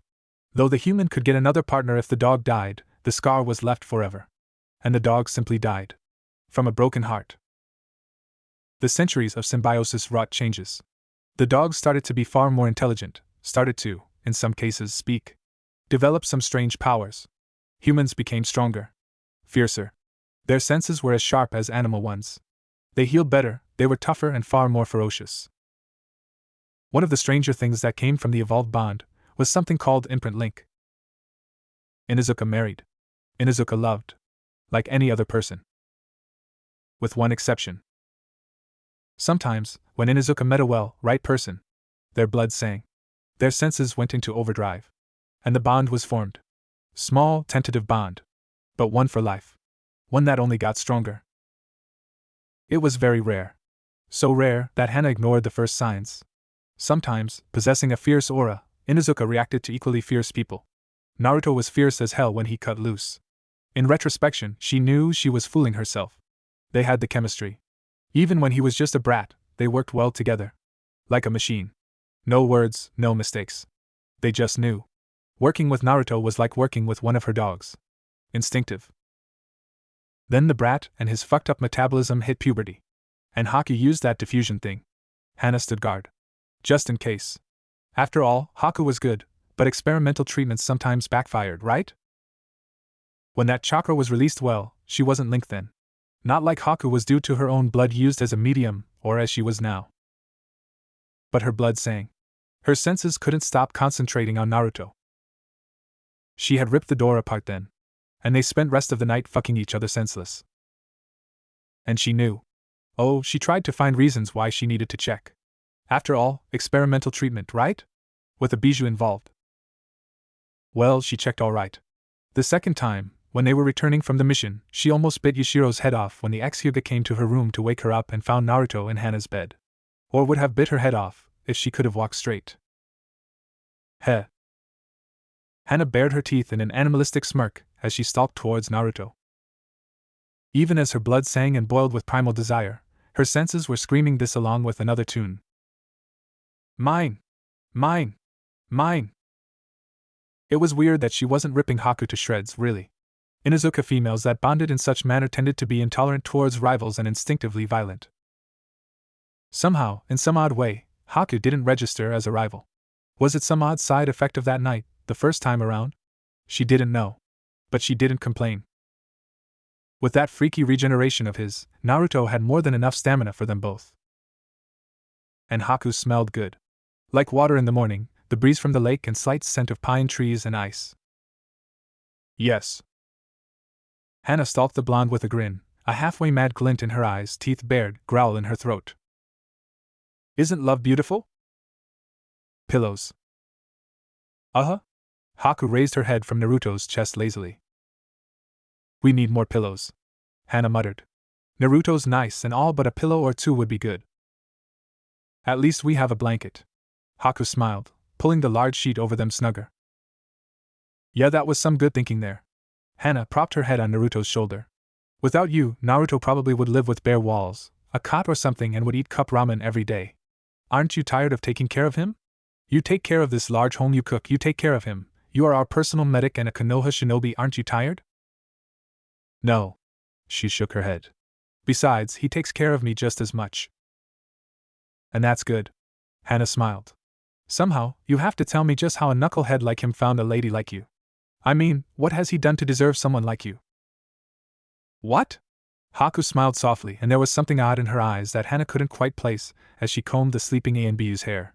He gave me everything and never asked for anything in return. Could I have done any less? Hana sighed. That's so damn typical of you both, the pair of hopelessly stupid, naive saps. Are you any different? The medic smiled. Heh. Good point. The morning came. Too early. Damn, but I'm sore.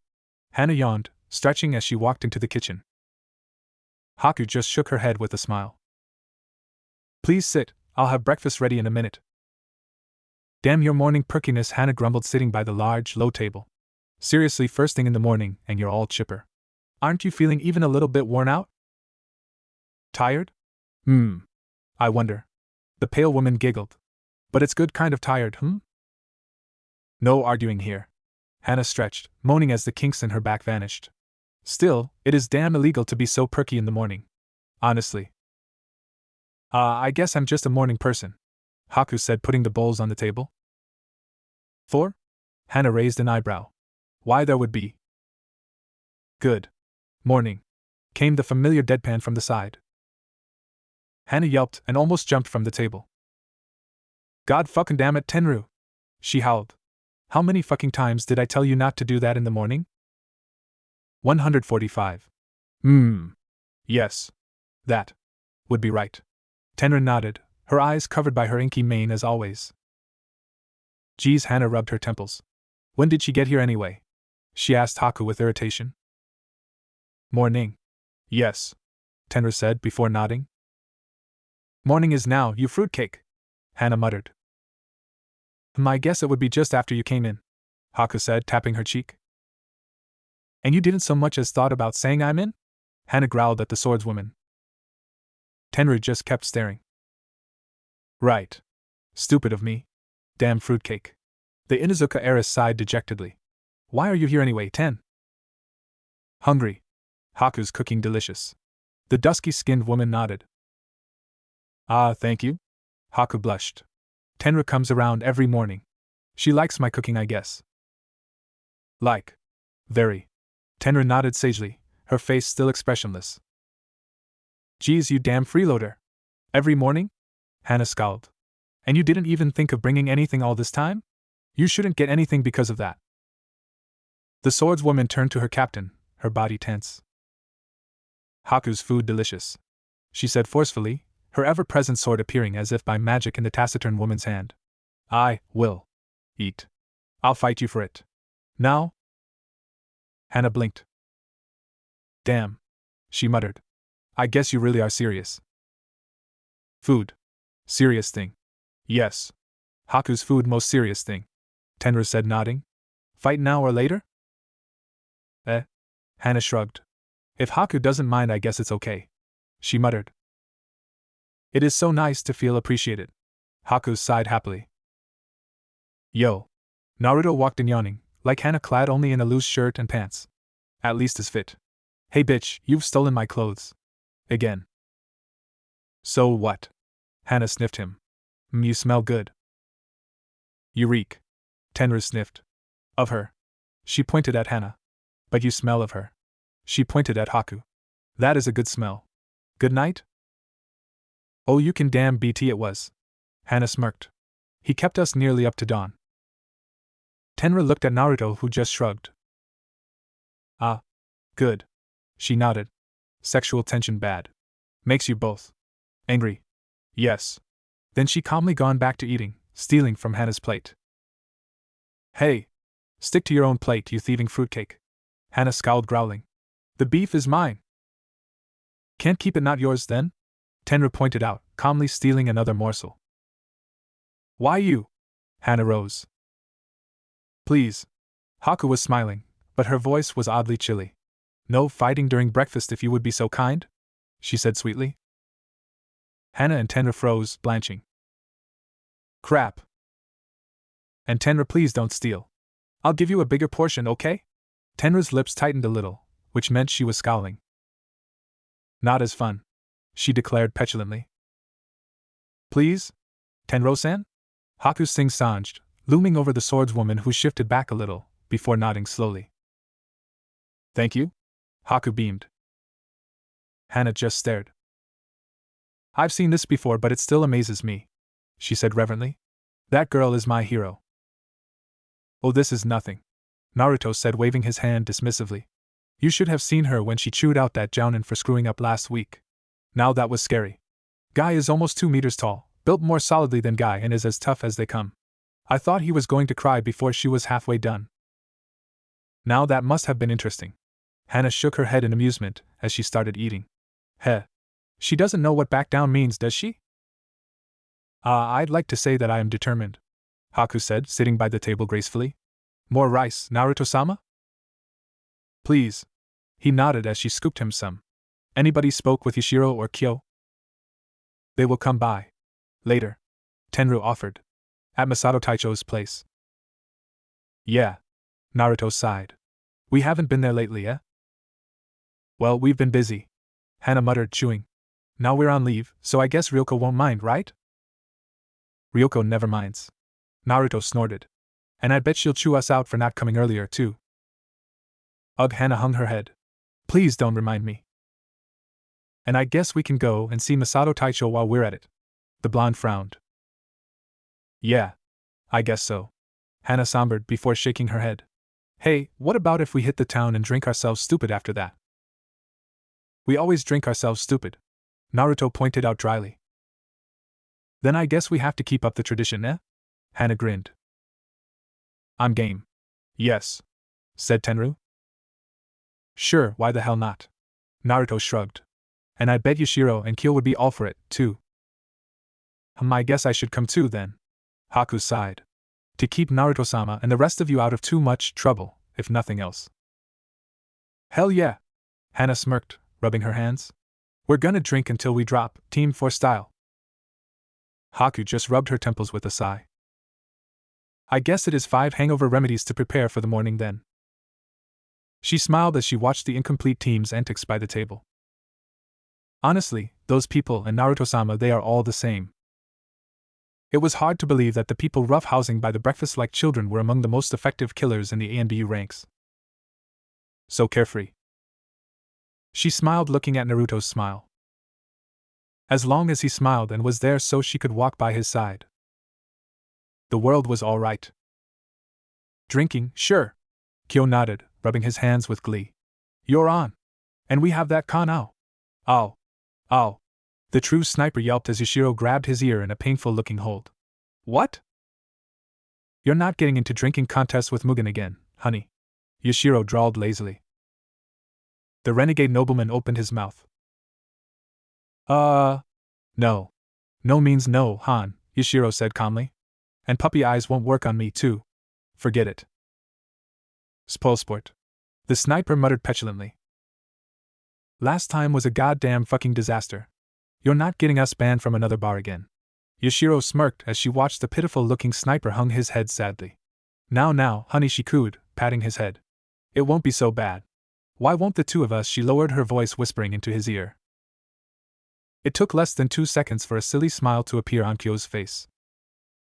Oh, you're so on, he said gleefully, almost skipping. Now I'm honestly afraid of whatever you told that pervert. Hana raised an eyebrow. Though I must admit you push his buttons like no one else. Yashiro smirked, buffing her nails. I'm the best bitch. The best. She giggled sinisterly. Oh, that's gonna be so fun, she shivered, licking her lips. Just don't overdo it, girl. You're still technically in recovery, Hana cautioned. Faye. Yashiro sniffed.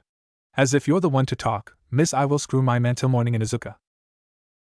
True, but I at least bullied medics into healing me, Hana said smugly. Rats? Yashiro scowled. That's not fair. Is that jealousy I hear? Hana said gleefully. Fuck you, Yashiro muttered. Who's such nasty words, princess? Hana cooed. Did I hit a nerve? Yashiro sniffed. Naruto just sighed. How did I end up in this asylum anyway? He thought, shaking his head, before blinking as he looked forward. Oh hey, the garden is new. Ryoko was busy, I see. Nice. Very, very nice. Haku looked at it with eye of a true professional. And she planted it so fast, too. I'm a little jealous. Those roses are really beautiful. Well, if you ask Ryoko, I'm sure she can give you samples, Naruto said helpfully. You're right. The pale girl smiled. That is Ryoko-san, after all. Hana. And Mugen. Yashiro, Kyo, Tenri, even Haku. Ryoko smiled widely, ushering them. You haven't been around for months. Please come in. I just baked a cake. The Team 4 hung their head with embarrassment collectively. If there was a mother for the band of outcasts known as Operations Team 4, Akiji Ryoko was her. A former jounin and Anbu herself, Ryoko retired from the service to concentrate on her children and leading the Akiji clan after her father passed away. Like Masato, the team's former captain, she had nothing but a kind word and advice for them, and her home was always open to her husband's former subordinates. She was a beautiful and warm copper-haired woman with full lips that always seemed to smile. It was hard to believe that she was once the Shurin no Yurei, one of the deadliest assassins in the history of the NBU. But then, aside from Tenru, people never thought much of Team 4 either. I'm sorry we haven't been around, Ryoko-san, Hana muttered hesitatingly, shifting nervously. We had a lot of... Oh, don't worry. Ryoko waved the concerns away with a smile. I know how Anbu gets. You're here now, right? That's all that matters. Though her eyes flashed dangerously. I advise you to at least drop a word, If not for Kanna's generosity, I wouldn't know if you are alive or dead. Why yes, ma'am, Hana said, paling. That's a promise, okay. Ryoko beamed. I will make sure that they keep it, Ryoko-san. Haku smiled cheerfully. You will, won't you? Both women smiled sweetly at the 5ANBU. Kaya! Haku's so cute, Ryoko squealed. And you've gotten even more beautiful, too. So delicate and graceful. Like a princess. I'm so envious. Ah, it's nothing, I can never equal you, Ryoko-san, Haku said, blushing. You're so much prettier than I can ever be. Nonsense, Ryoko said cheerfully. You are getting more beautiful each time I see you. You're already more beautiful than this old woman can ever hope to be. But Ryoko-san, you're not old, Haku said indignantly. You're not old at all. It is just me who is so immature still. Kaya! Ryoko glomped the girl. So sweet. You know, I kinda see the resemblance, whispered a wide-eyed Kyo. Scary. You are afraid? Said Naruto. And what am I supposed to say? If she gets as scary as Ryoko-san, Naruto paled. Oh, Kami, he whimpered. Nah, are you too? The blonde paled, looking full on at Ryoko's frown. I do hope you're treating her well, young man. Why yes, ma'am. The blonde ANBU nodded vigorously. See? Ryoko smirked, turning to Haku. That's how you handle him. He's a bit of a blockhead, but a good boy. She frowned, peering at Naruto. Oh my. You've grown again. Soon you'll be taller than Hana. Well, Idio happened to be a teenager with a completely fucked up maturation cycle. The blonde muttered. What was that? Ryoko smiled sweetly. And nothing. Naruto paled and Kyo snickered. And do you have something to add, Kyo? No? The true sniper swallowed nervously. I thought so. Ryoko smirked triumphantly. Now come on in.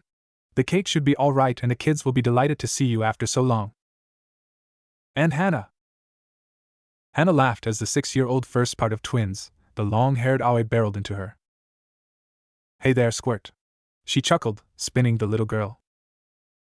Naruto felt a tug at his leg as the other twin, the serious-eyed Hotaru, tugged at his leg. Yo. He grabbed her. How you been, Firefly? Bored. The girl shrugged. Mom won't let me play with the daggers. She took them. Naruto corrected the girl, ruffling her hair, cut into near identical way to his wild, spiky haircut, though sandy blonde, like Misato's. If you start talking like me, your mom will start chasing me around with the sword. Or worse. She won't feed me anymore. Naruto said seriously. No, she won't. The 6-year-old said with absolute certainty. She likes you too much. Let's keep it that way, eh? He smirked as the girl pulled down his mask. She'd been bugging him to get one exactly like that for past year, exploiting his weaknesses shamelessly. He supposed that he would break sooner or later too. He couldn't deny her anything ever since he had met her when he came around to the Masato Taicho's house the first time. But daggers, I think we can get around that, eh? He smirked. Show me your wrists, okay? He looked covertly, but Ryoko was still busy chatting with Haku, Tenru, and Yashiro. Hana was piggyback riding laughing Aoi on Ikimaru's back and the girl was having a grand time. Well now, he muttered with a sinister smirk, pulling out a small brush. Now, don't show it to anyone. He charged a little bit of chakra in a precise pattern, sketching a simple design just above Hotaru's wrists, so it could be covered by sleeves. That should be enough. He muttered critically. What is it? The girl looked at the seals curiously. B-Class Storage Link Quick Access Seal. But only for one, small object each. He grinned, opening, snapping his palm through the air quickly. Hotaru's eyes widened as two short, beautifully crafted, if simple, daggers appeared in his hand. He twirled the daggers briefly, offering them to Hotaru. Now, the seals are simple. He showed her the short sequence. Do it in reverse for storage. Like this. He demonstrated slowly. Can you do it? Hotaru grabbed the daggers, then slowly went through the sequence as the weapons sealed themselves in her wrists. Excellent. The blonde nodded. Let's keep it our little secret, okay? Sure. She nodded seriously. I won't let mommy chase you with the katana. She smirked. Why, I'm so touched. He muttered, ruffling her hair. I won't have anyone to give me the daggers then, she said with a sage nod. Heh. You learn fast, kiddo. He smirked, patting her head. Just don't let mom catch you. And if you get better, I might think about giving you a sword or two, who knows? Hotaru's eyes lit up. I will. I will train and get better. I promise, she said with determination. Masato Taicho, your kids, they are just like you. Naruto thought as he watched Hotaru look at him with her blue eyes glinting with pure, stubborn willpower. We'll see. He nodded at her. Until then, just be careful, okay? She nodded curtly. Cake. Naruto mused. Don't you want your part, cake? The blue eyes widened with panic. I want my cake. The girl ran off. Giving her such expensive things again, Naruto stiffened as Ryoko sat beside him. You'll spoil her, Naruto. I've got hundreds, if not thousands of blades. I get more every week. I can afford it. The blonde shrugged. And she likes them. No dolls, just pointy steel. Ryoko shook her head with amused exasperation. She is just like her father, that girl. I thought you'd be getting on my case because I gave her weapons. As if I could keep her away from weapons. Ryoko laughed mirthlessly. Too much shinobi blood in that girl. From both Masato's side and mine. She is a natural-born kunoichi, that one. Did you know that her first word was sword? Not mom or dad. Sword. No. Hotaru, there is no stopping that. She is too much like Masato. Sorry. Naruto said after a long silence. Don't be Naruto, she said, looking at him. I still miss him. That won't change. But I have my daughters and my son. And 5 other big children to remember him by. She ruffled his hair fondly. It is not so bad. I think he'd be very proud of you. Of all of you. I miss him, Naruto said, lowering his head.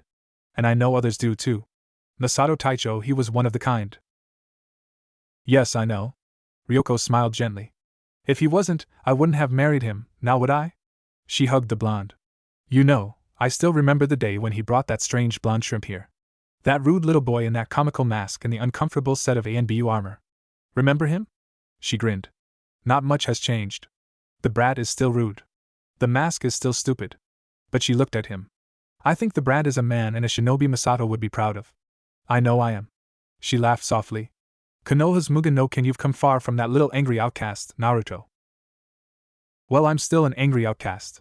He shrugged. And I managed to pick up several bad habits. Some enemies. And a B-class bingo book rating.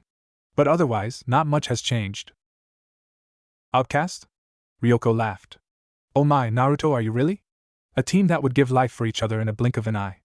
A tight group of friends that might as well be family, and 2 fine women to share your life with. She frowned. Which reminds me. We will have a talk about that, young man, she said ominously. But really, if that is an outcast, I'd like to be such an outcast any day. Hey, yeah. He closed his eyes. I guess you're right. Sure I am. She smirked. Now come on, let's eat some cake before Hataru and Tenra decimate it completely. It was a simple gravestone. No frills, despite the fact that Akiji clan was very rich and could afford the most lavish tomb. But Masato was never one for frills. He liked things straightforward and functional. The inscription was simple. Akiji Masato. That was all. Masato Taicho would approve.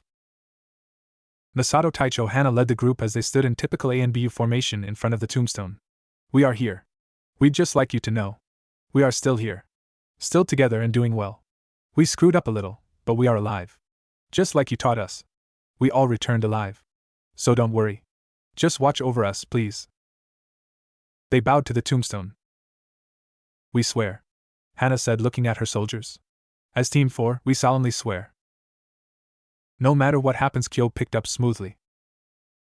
We will not break our bond, our oath, Ishiro continued. We will never fall alone, we will never let go, Naruto nodded. We will keep on going to the end, no matter the cost, Tenra continued their chant. We will go forward together, they said in unison. So please, Taicho, Hana bowed her head respectfully. Just watch over us. The party, if one might call it that, was in full swing. Cake was gone, but it didn't take long for another one to appear again. Hataru and Tenra glared at each other over the last part of the first cake until Kyo finally got annoyed enough to cut it on half with one of his thrown kunai. The glare they leveled on him could be equal to a S-class offensive jutsu. Kyo hid behind Ishiro. The coward. Naruto chuckled, taking a long drag of his herbal cigarette. Aoi was on the ground, Ikimara sprawled by her side, carefully watching the little girl as she happily used the war dog as a pillow after playing tag with Hana. Ninja tag. That girl, Naruto shook his head. Hataru, like Masato and Naruto, was a weapon and ninjutsu nut. But Aoi would one day be either a genjutsu specialist or a medic nin. Probably genjutsu. She's way too devious and sneaky to become a medic nin. She'd be bored in a day. Barely 6 years old, and she already could do the tree walking exercise, as she presented by following the astonished Hana to the trees by running on them. I wonder where is Shuichi? Naruto frowned. He should be Dia. Right. 2nd year of the academy. That means jutsu practice. He turned when he heard the front gate being opened. Speak of the devil. He smirked at the blue-eyed, copper-haired boy. Yo. To his credit, the kid first looked to confirm if he was really without the mask. Ryoko and her kids were one of the very few people who knew that Mugen and Naruto were the same person. But they were ninja children and from a noble clan. They knew how to keep secrets. They wouldn't go calling him Naruto when he was wearing mask and armor. Ryoko trained them well. Akiji clan had no blood limit, but they were a very old family, older than Konoha by far, like Inuzuka. In fact, there was an ancient alliance between the two, one that continued unbroken for centuries. Naruto. Shuichi beamed. I didn't know you were coming around. I'm on leave. And others are here too. The blonde smirked. How you been, Shu? Bored. The redhead scowled. I thought the academy will be fun, but those things are dead boring. I mean, I can throw kunai already. What do I need the trajectories and ballistics for? You either throw it right or not, right? I see the academy didn't change much. Naruto shook his head. Some of the things are useful, but the most, well, once you become genin you'll see. He shook off some ash from the cigarette. Tenra's inside if you want to bug her. I don't have a. With a small hiss, a Chisai katana appeared in Naruto's hands. Heh. Shuichi's eyes glinted as the blonde gave him the weapon. Shuichi went in and Naruto took a long drag from his cigarette. He exhaled the smoke. There was a loud crash. Tenra Shisho. Teach me. Another crash. Shuichi came out of the room, flying, and stopped on the grass. That looked painful. Naruto frowned. I won't give up. The boy charged again. Tenra Shisho. Teach me off. I'd give you 10 for enthusiasm but 0 for execution. Naruto smirked. Keep trying. The boy got up, little slower this time, determination blazing in his eyes. Tenra Shisho. Ow. Naruto winced sympathetically. Now that just had to hurt. Impatient. Learn patience. Baka. Deshi. Tenra came out of the room to the veranda and stepped on the training field. Stance, she said calmly. Yes, Shisho. Shuichi, still dirty and dusty, assumed the correct defensive stance. Neutral. Baka Deshi. Am I attacking you? Now? No, Shisho. He dutifully shifted. Good. She nodded curtly. Feet solid base. Good. Attack. Now. Naruto watched curiously as Tenra put the boy through his paces without a shred of mercy. Akaji clan had a sword style, but amazingly enough, the only one that Shuichi wanted to learn was the one practiced by Tenru. Which was a little odd since it wasn't very flashy one, but insanely demanding. And Tenru was a brutal, if effective teacher. Shuichi started bugging her a year ago, when he started the academy. After Ryoko gave her blessings, Tenru agreed to teach him. She had no mercy for the boy and trained him as if he was an ops rookie. But to his credit, Shuichi asked for none and kept on training without a word of complaint. Stubborn brat. Naruto chuckled. The lesson was short, to the point and painful. Tenru didn't crush him senselessly. She hit where it hurt, true, but never with excessive force. Just enough to show the holes, to improve on the good, and correct the wrong. Then she calmly explained where he went wrong in an unusually vocal display and gave him a list of exercises he should spend time doing until the next lesson. Boy soaked her words as if a revelation from a kami, not wavering in his attention for a second. Little fanatic. Damn. A male Tenra for the younger generation. I almost pity the poor fuckers that will be fighting him in the taijutsu spars. With the regimen Tenra puts him through, even without the sword the kid will be a monster comparing to his academy peers. Naruto. Here.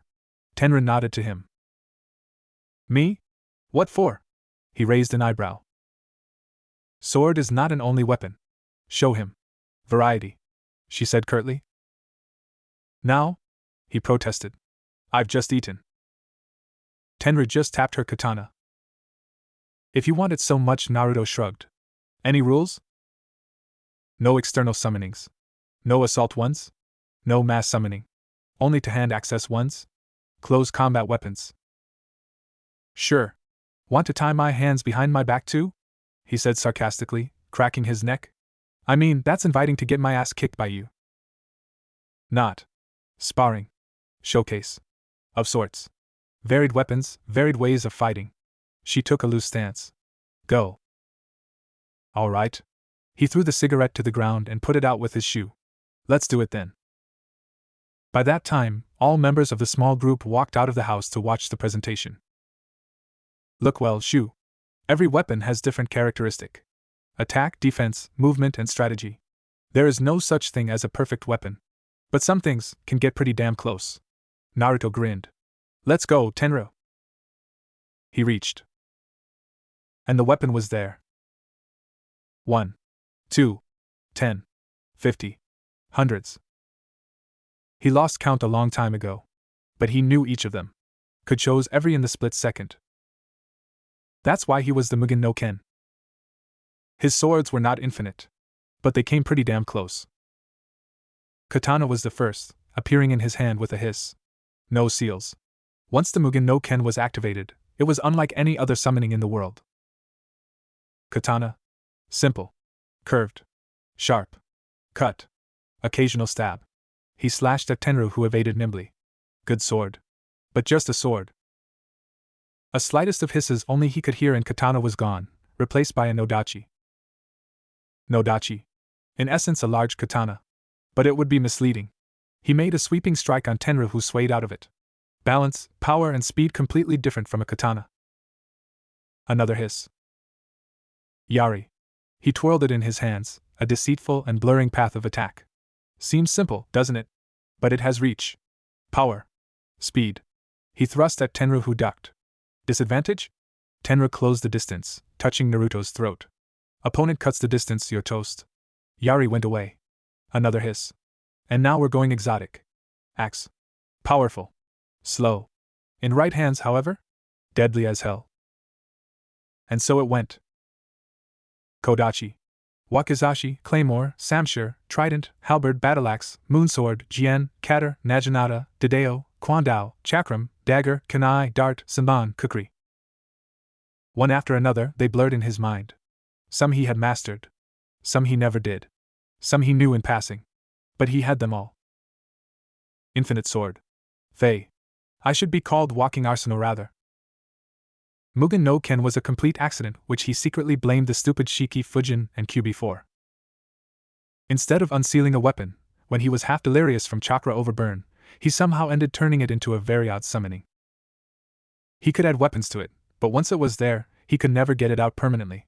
It was a summon then. Over the years, he had collected them.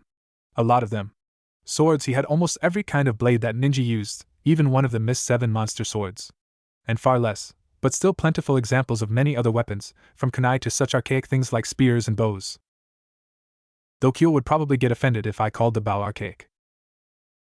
And summoning the weapons to his hand was just a first step. There was a reason why every Konoha weapon master almost drooled at the prospect of possessing this summon. Pity there was no scroll. And he wouldn't give them one even if it existed. They'd probably kill themselves with chakra drain trying to pull some of his moves anyway. Hey, walking junk heap! Hana called. You can stop now. Naruto blinked. I can? Tenra nodded. Ah. Okay. He looked at the sword in his hand and almost froze. It was the familiar, simple blade with the Geku clan symbol on the hilt. Not awe-inspiring, but very solid weapon, very good quality. Kanzuya's katana, how nostalgic. He sighed. Hate gave him his brother's weapon as a sort of thank you and acknowledgement after the whole trial fiasco. It was a very touching gesture for him then. Still was. Despite everything, Hate believed him. He was one of the few who did. He dismissed the katana. The past was the past. There was no point in dwelling on it. And the future looks like a blue-eyed, bright-haired 6-year-old girl with that disturbing glint in her eyes. That was so cool, Hataru said reverently.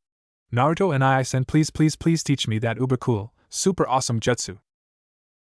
Naruto hung his head. How did I know she'd react this way after seeing it? Naruto opened his eyes blearily. There was a strange taste in his mouth, as blurg. He winced as he recognized it. What the hell were we drinking last night? He shook his head, trying to get up, only to be stopped by something. Two somethings. Ah. Right.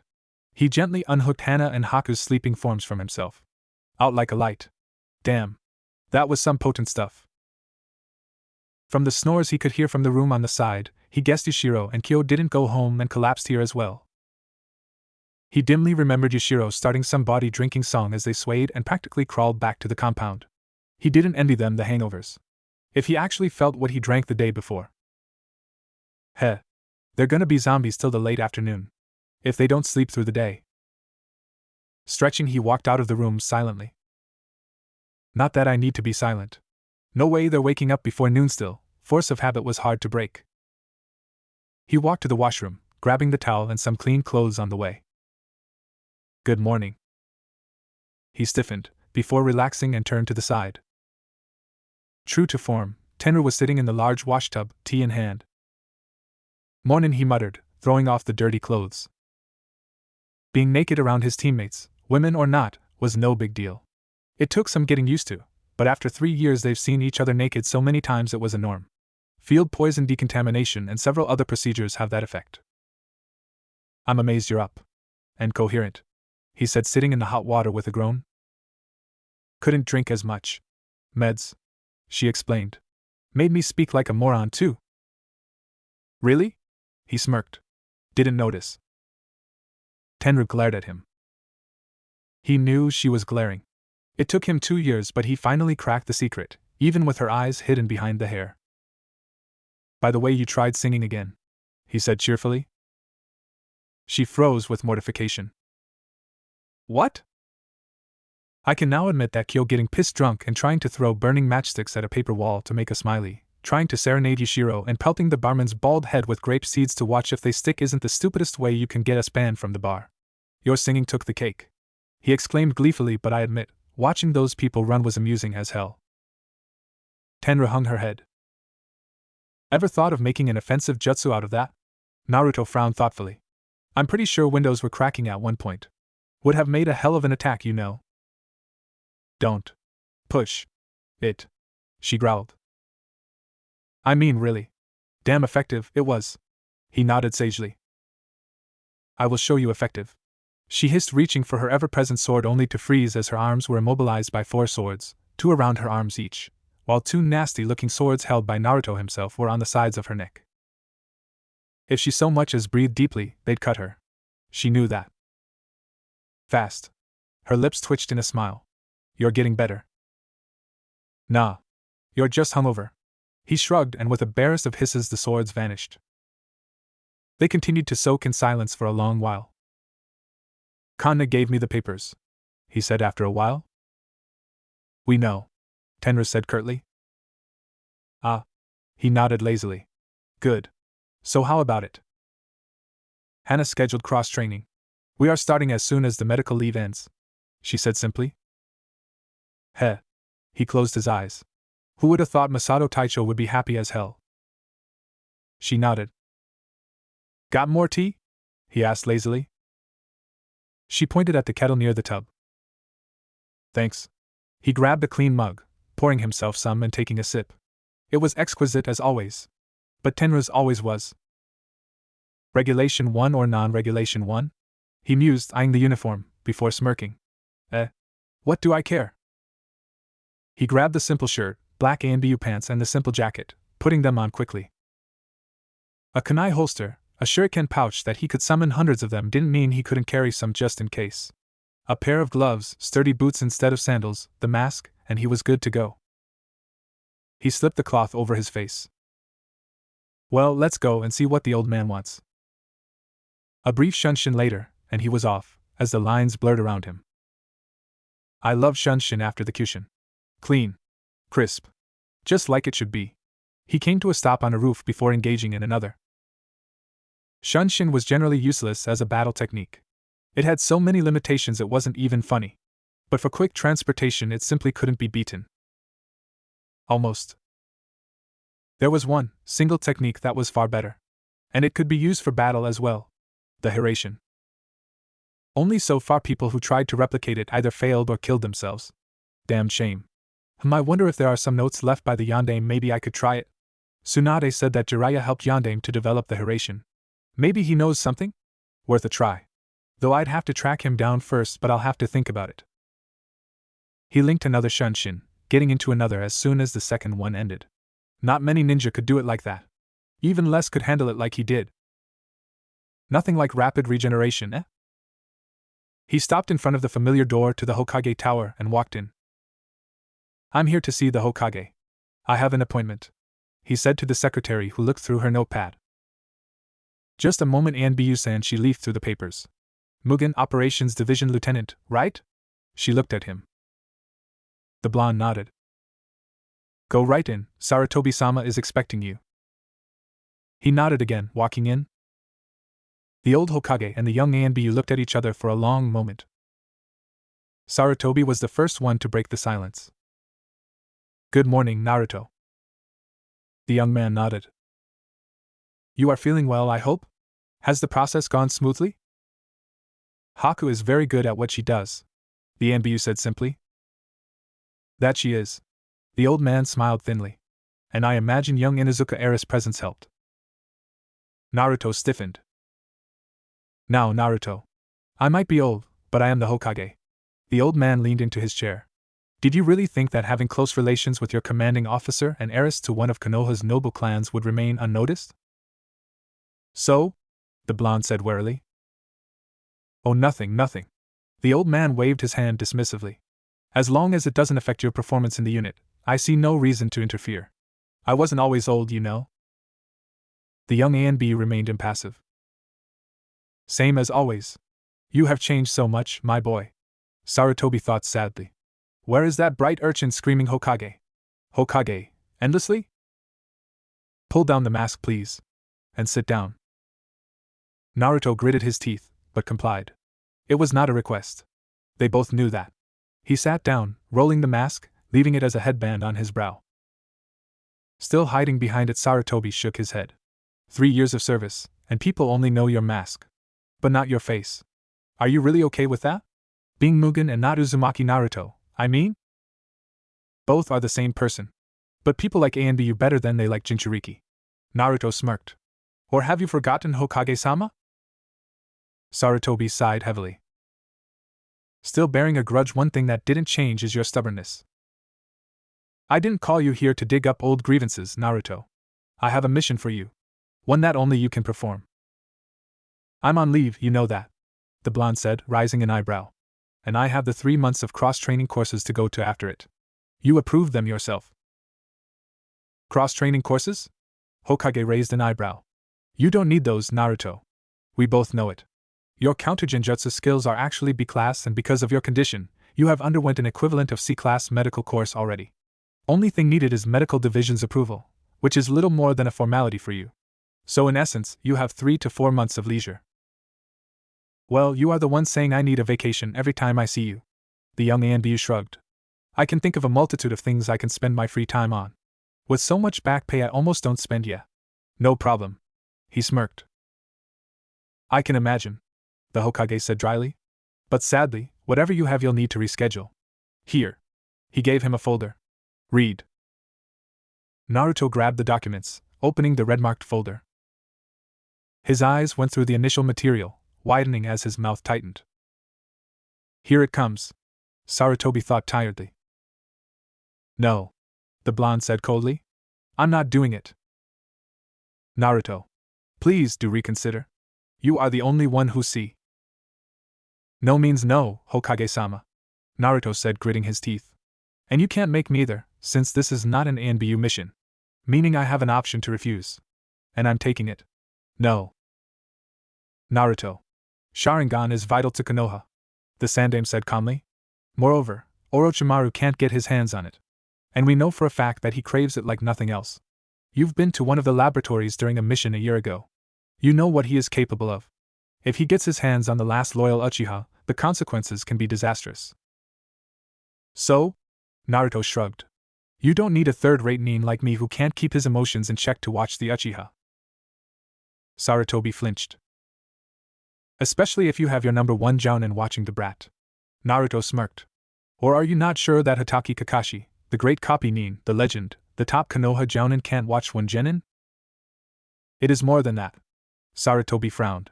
He will need to teach the team and Uchiha when the Sharingan. He teaches? Naruto said in mock surprise. Oh man. He does? Really? Imagine that. I didn't know that. I mean. That's enough. Sarutobi snapped, finally losing his patience. He is your former teacher and your superior, in every sense of the word. You will give him the respect he is due. Immediately as the words left his mouth, Sarutobi wished he could take them back, as Naruto's face turned into an expressionless mask. I did it again, goddamn it, he sighed. He was a patient man, but the boy's stubbornness was just so irksome. I'm sorry, Naruto. I know you think you have your reasons, but try to be reasonable about it. What happened to your team was a tragedy, yes? But it was no one's fault. The old man shook his head. Sometimes, things just happen. I would have thought that 3 years in Anbu taught you that. It will be a cold, damn freezing day in hell before I call him teacher. Hatake Kakashi taught me nothing. The blonde Anbu crossed his arms over his chest. Predictable. Sarutobi sighed. Sorry, my boy. I really am. Naruto Sarutobi leaned in forward a little bit, looking at the blonde. Let's make a little deal. It took all of his hard-earned professionalism and composure not to slam the door to the Hokage tower behind himself like some overly emotional kid. That. He seethed before sighing. Ah, damn. What the hell am I so pissed about? I should have seen this coming. Kanna-chan mentioned the third condition. Well played, old man. He admitted grudgingly, tapping the folder in his hand. There goes my vacation, I guess. Though vacation be damned, working with that shithead copy Nin again, I just can't get a break, can I?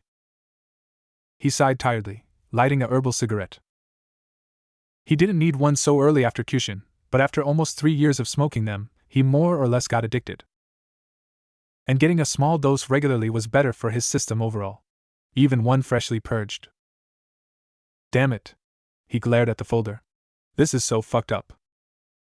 So, that's the Tsukuyami, huh? He leafed through the folder lazily.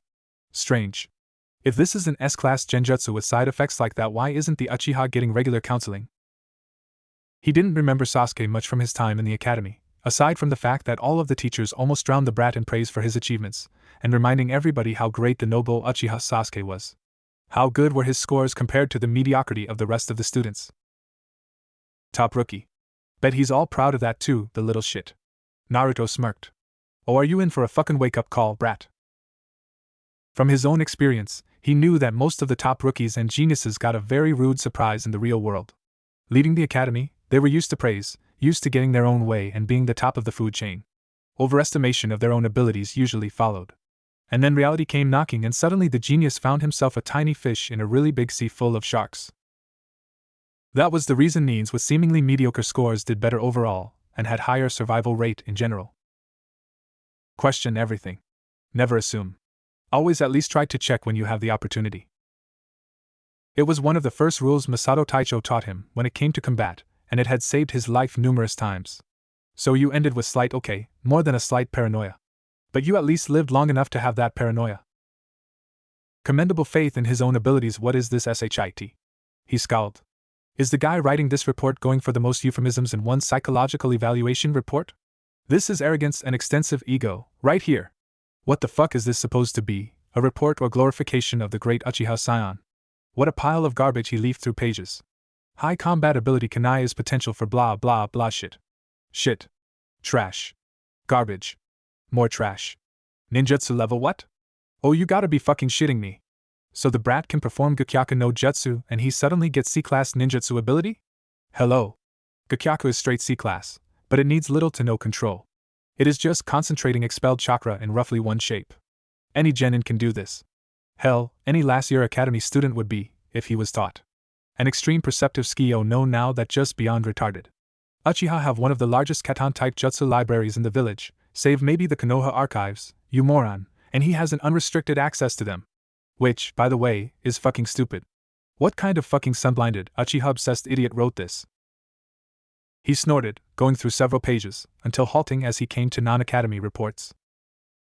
Oh. Now. This is better. Anger management. Yeah. Kinda figured. Possible mental imbalance following well, gee. Fuck up a kid with an S-class genjutsu, and that's what you get. Living example, right here. And oh. Now this is rich. Itachi? Yeah, right. Dream on, brat. Itachi was an Anbu at your age. If he kept his growth at even the half of the speed he had shit. No way you can equal him as you are going now. As psychism, he frowned. Though the report was far better than the academy one, it was still far too clear-cut, far too straight for his peace of mind. A cover-up? Or the kid is masking. But that's kinda hard to see. Good shrinks can really pick you apart. I don't like that. I don't like that at all. No kid bounces back like that. I should know.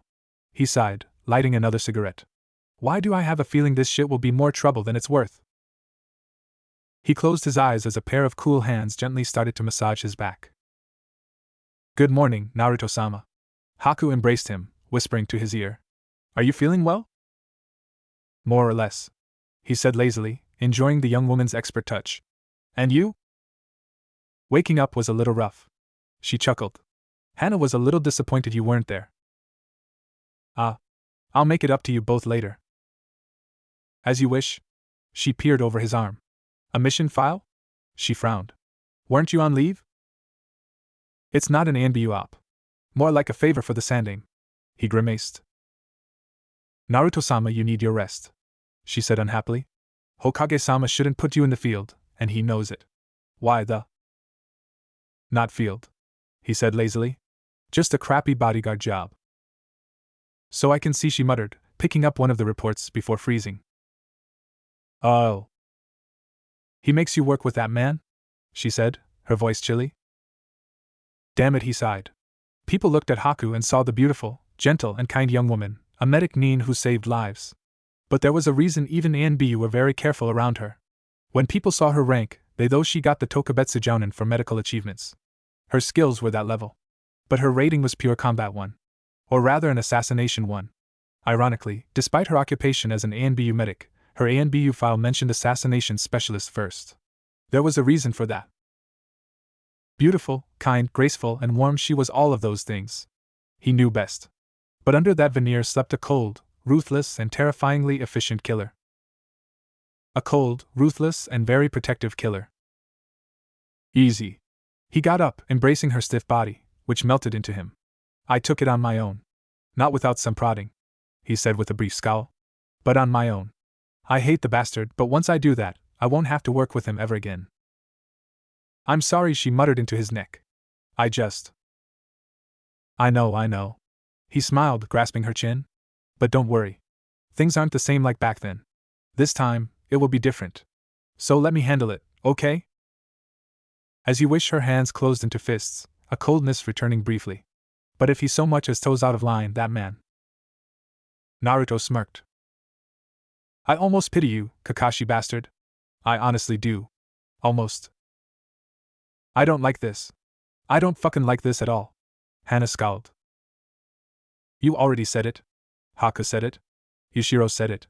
Kyo said it. Even Tenra did. Naruto sighed. Donning on a simple shirt, so different from his gear. Well, it bears fucking repeating. She growled. Not only protecting some brat on your off time, but also working with that shithead. I don't like this shit at all. Don't you have a cross-training to get to? He asked, annoyed, fastening the standard shuriken and kunai pouches. Not for another week, don't change the subject. She snapped. And Sarutobi-sama, I thought he was above fucking blackmail. Well, it wasn't blackmail. Naruto pointed out, grabbing the simple olive jacket. I do this, I don't have to deal with Kakashi again, and we get additional funding as well as pick of recruits of our choosing. We could have. Oh, shut up and just let me do this. Naruto muttered tiredly. I already took the mission anyway. So it's done. Okay. How do I look? Sufficiently genin? More civilian than genin if civilians wore the kunai pouches anyway. But yeah. She looked at him critically. Get a sword.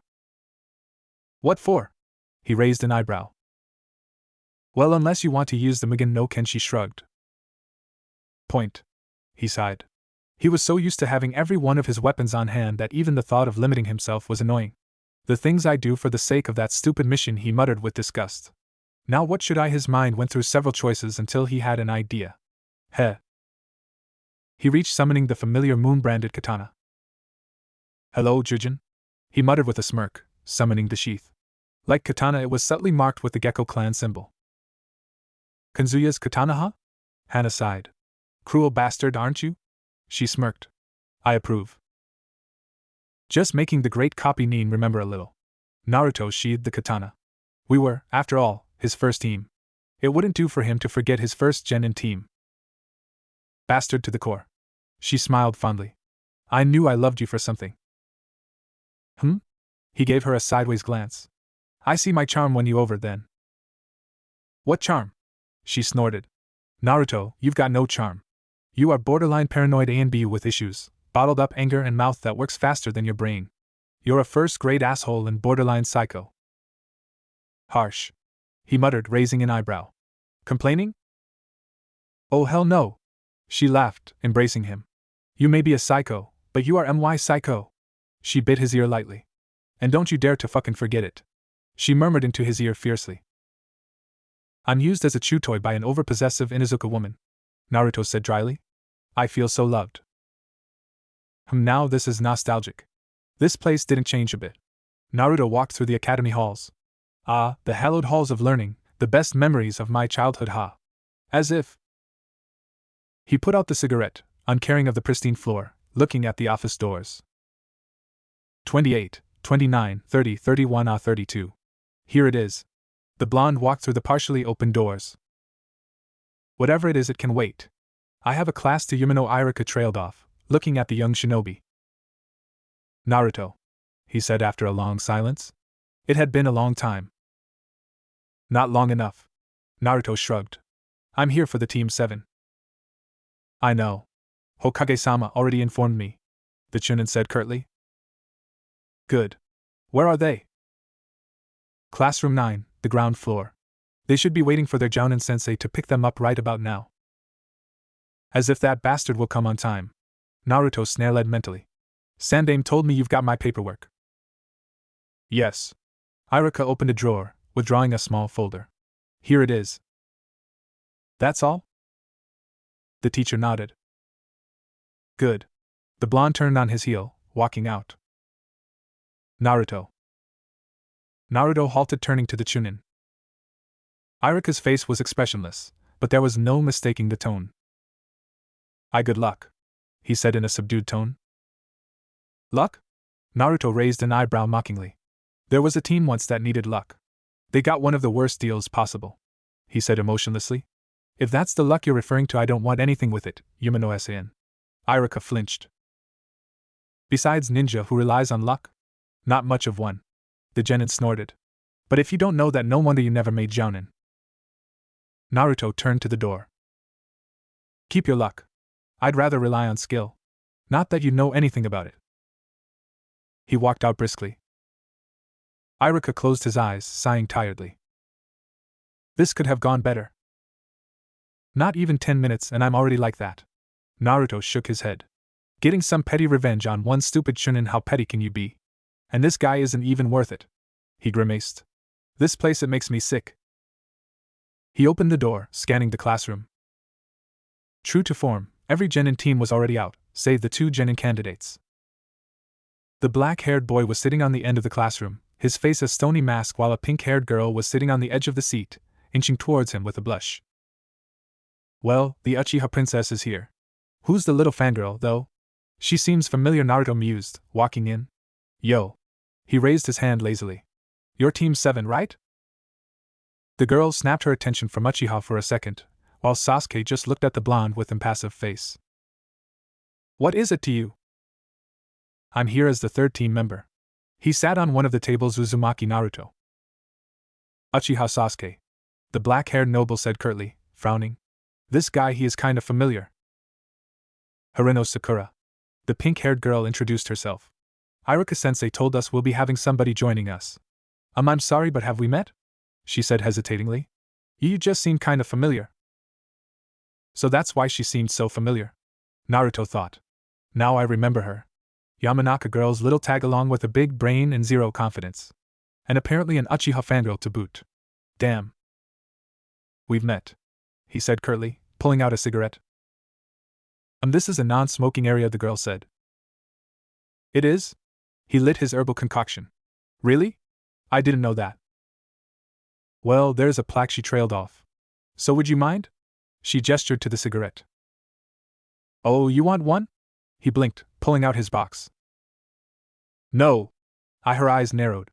You're making fun of me, she said accusingly. Fast on the uptake, isn't she? Naruto thought dryly. Cigarettes? The Uchiha snorted with disdain. Not much of a ninja, are you? Naruto shrugged, taking a long drag. Sakura scowled. How can he be so rude? If any of the teachers caught him, what, does he think smoking makes him look cool or something? Sasuke doesn't need to smell like an ashtray to be cool. Naruto took off the jujin from his back, putting the katana in easy reach, and grabbed a scroll from his pouch. Seals were a fascinating topic, and he had around 2-3 hours until the shithead copy Nin appeared anyway. Might as well get some reading in. My first impression is Kakashi halted for a second, his one visible eye widening slightly at sight of the katana on the desk. That you are all brats. Meet me on the roof. Naruto smirked, closing his book. Heh. Uncomfortable, copy asshole? Meet and greet. I wonder if he does it every time. Probably. My hobbies. I don't have a dream. More like ambition, to revive my clan and to kill a certain man. Oh, and put more dramatic pause there, you attention whore. Naruto grimaced inwardly. Cold, uninterested demeanor, leave me the fuck alone face, but couldn't help to deliver this juicy little morsel, could you? He sighed. He supposed he was a little too harsh here. But he was still annoyed with the whole matter. And Uchiha was just so damn convenient target. As an over-angsty Bishounen and sliver spoon-fed little genius, he was everything he disliked in people. The fact that Sasuke was a symbol put in front of his eyes most of his life with comments how worthless Naruto himself was also played a role. Though Bishounen looks damn. It's not like I have something against Bishounens. Mirumoto is as Bishounen as they come. The guy is goddamn prettier than most women, for Kami's sake. And I have no problem with him. He frowned.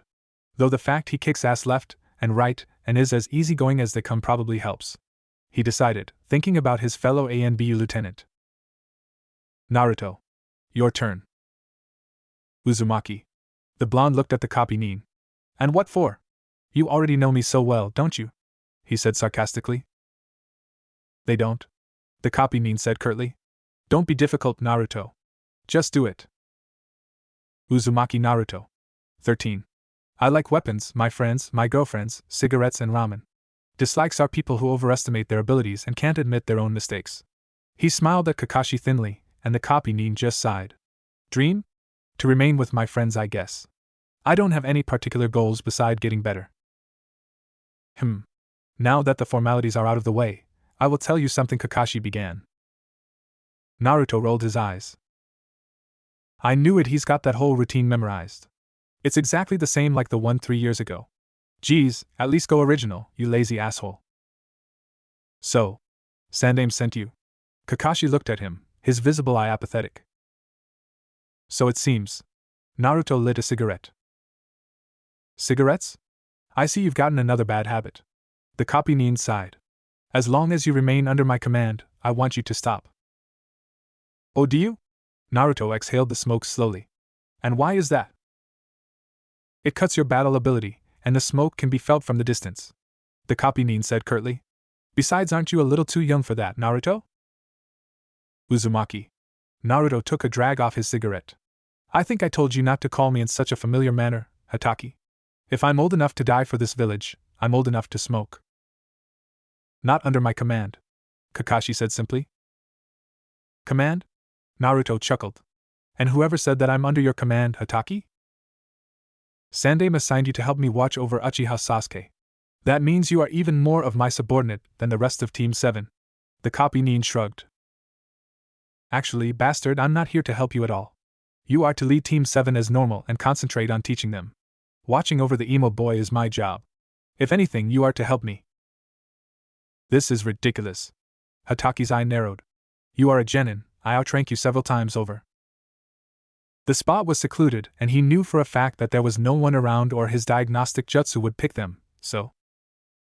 Haven't been keeping up with your ANBU buddies, have you, Hataki? Naruto asked. Bad form all the way, copycat. Kakashi wasn't called genius for nothing. His mind quickly caught the meaning behind the words and his eyes widened as everything fell into place. Your ANBU, he said, his eye widening. You seriously didn't know? Naruto blinked. Kakashi just looked at his former student. You really didn't? Naruto laughed bitterly. I should have known. Out of sight, out of mind, eh? You haven't changed at all. He exhaled the smoke. For your information, Jounin ANBU Operations Division, Operations Team 4 Lieutenant. Kakashi's eyes narrowed even further as he heard the words. The ANBU smiled pleasantly at the silent copycat. From this moment on, the mission of protecting Uchiha Sasuke had been assigned to me. You are ordered by Sandaime-sama to cooperate to the full extent of your abilities, Jounin. The blonde exhaled smoke lazily. Kakashi just blinked. Not bad for a talentless brawler with issues, isn't it? Naruto smiled sardonically, before using a soundless shunshin to vanish, leaving the copy Nin to stare at the empty space. Tests for all. You're what? Naruto said, his eyes wide. Getting married. Yuzuki sipped her sake calmly. Oh. He sat down, dumbly. That's well, isn't it kind of sudden? He said lamely. I mean, hi, it's intelligence, your Anbu captain. Hate is leaving intelligence. My tour of duty lasts only till the end of this spring. Ah. Naruto nodded slowly. Man, that's a surprise. He admitted. Isn't it kind of sudden? Not really. Yugo shrugged. We've been talking and well, 2 years is more than long enough. I know Hate wants kids. So do I. What's the point of drawing this out? When you put it that way, the blonde muttered thoughtfully. What about your team? I've talked with Sayoko recently and I think she'll make a good captain. Kana agrees, so there should be no problems there. Sayoko, huh? Naruto frowned. Not a bad choice. The violet-haired woman nodded. Well, all I can say is congratulations, you two.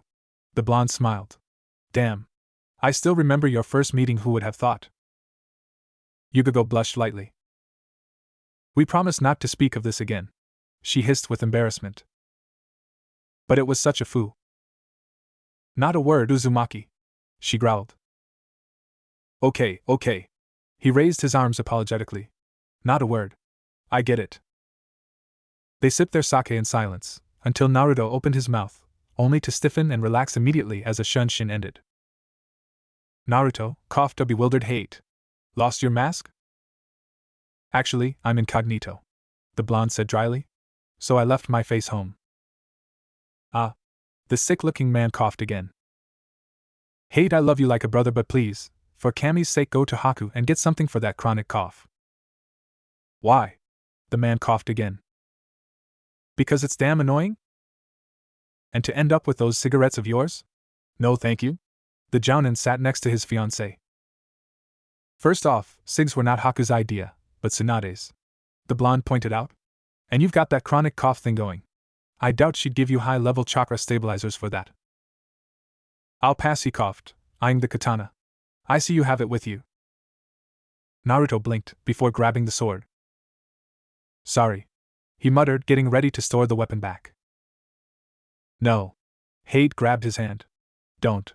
It is good to see it used. Okay. Naruto nodded slowly, as Hate let go of his arm. Did Yugo tell you about the wedding? Yeah. She dropped that on me already. The blonde grinned. Finally making an honest woman out of her, Hate? As if you're the one to talk. I'm kind of young for that. The blonde shrugged. Besides, it's not like I can marry them both anyway. Actually, you can. Yugo took a sip of her sake. You just need to marry Hana first. What? The blonde looked at her incredulously. In Izuka are nobles. Multiple partner marriages are not as common as they used to be, but they happen, the woman said calmly. Hana might be a nobility, but I'm not, Naruto pointed out. It doesn't matter in that case. The law states that higher status overrides lower. If you married her, you'd have equal status, making you nobility as well. Then you could marry Haku. People actually do that? Naruto said in amazement. Pretty much. Yugo shrugged. Naidame Hokage had 3 wives. Yondaime himself was betrothed to 2 at one point, if I remember correctly. One from Konoha, the other from Iwa. Obviously for political reasons, but he'd have married them both if not for his untimely death. Wow. I didn't know that. Naruto muttered with a frown. As I said, it's not common, but it still happens. She turned to Hate. And for your sake you'd better not be thinking about a second wife, dear. Ah no. No. You're more than enough for me. Hate coughed. You're the light of my life, how could I look at another? Good choice of words. The Anbu woman smiled serenely. Coward. Naruto grinned at the swordsman. Laugh all you want. Hate looked at him with a smirk. I'll be the one laughing at your wedding. Loudly. Faye. As if. Naruto leaned into his seat. Inuzuka wouldn't let me marry her, and you know it. She's not only a noble, but also the clan heiress, and I'm the village pariah with a demon in my stomach. I'm amazed I didn't have an official delegation of Inuzuka politely warning me to stay the hell away from her by now. They might tolerate me as things stand, but marriage? No. They won't let it happen. Yugogo raised one eyebrow. That's what you think?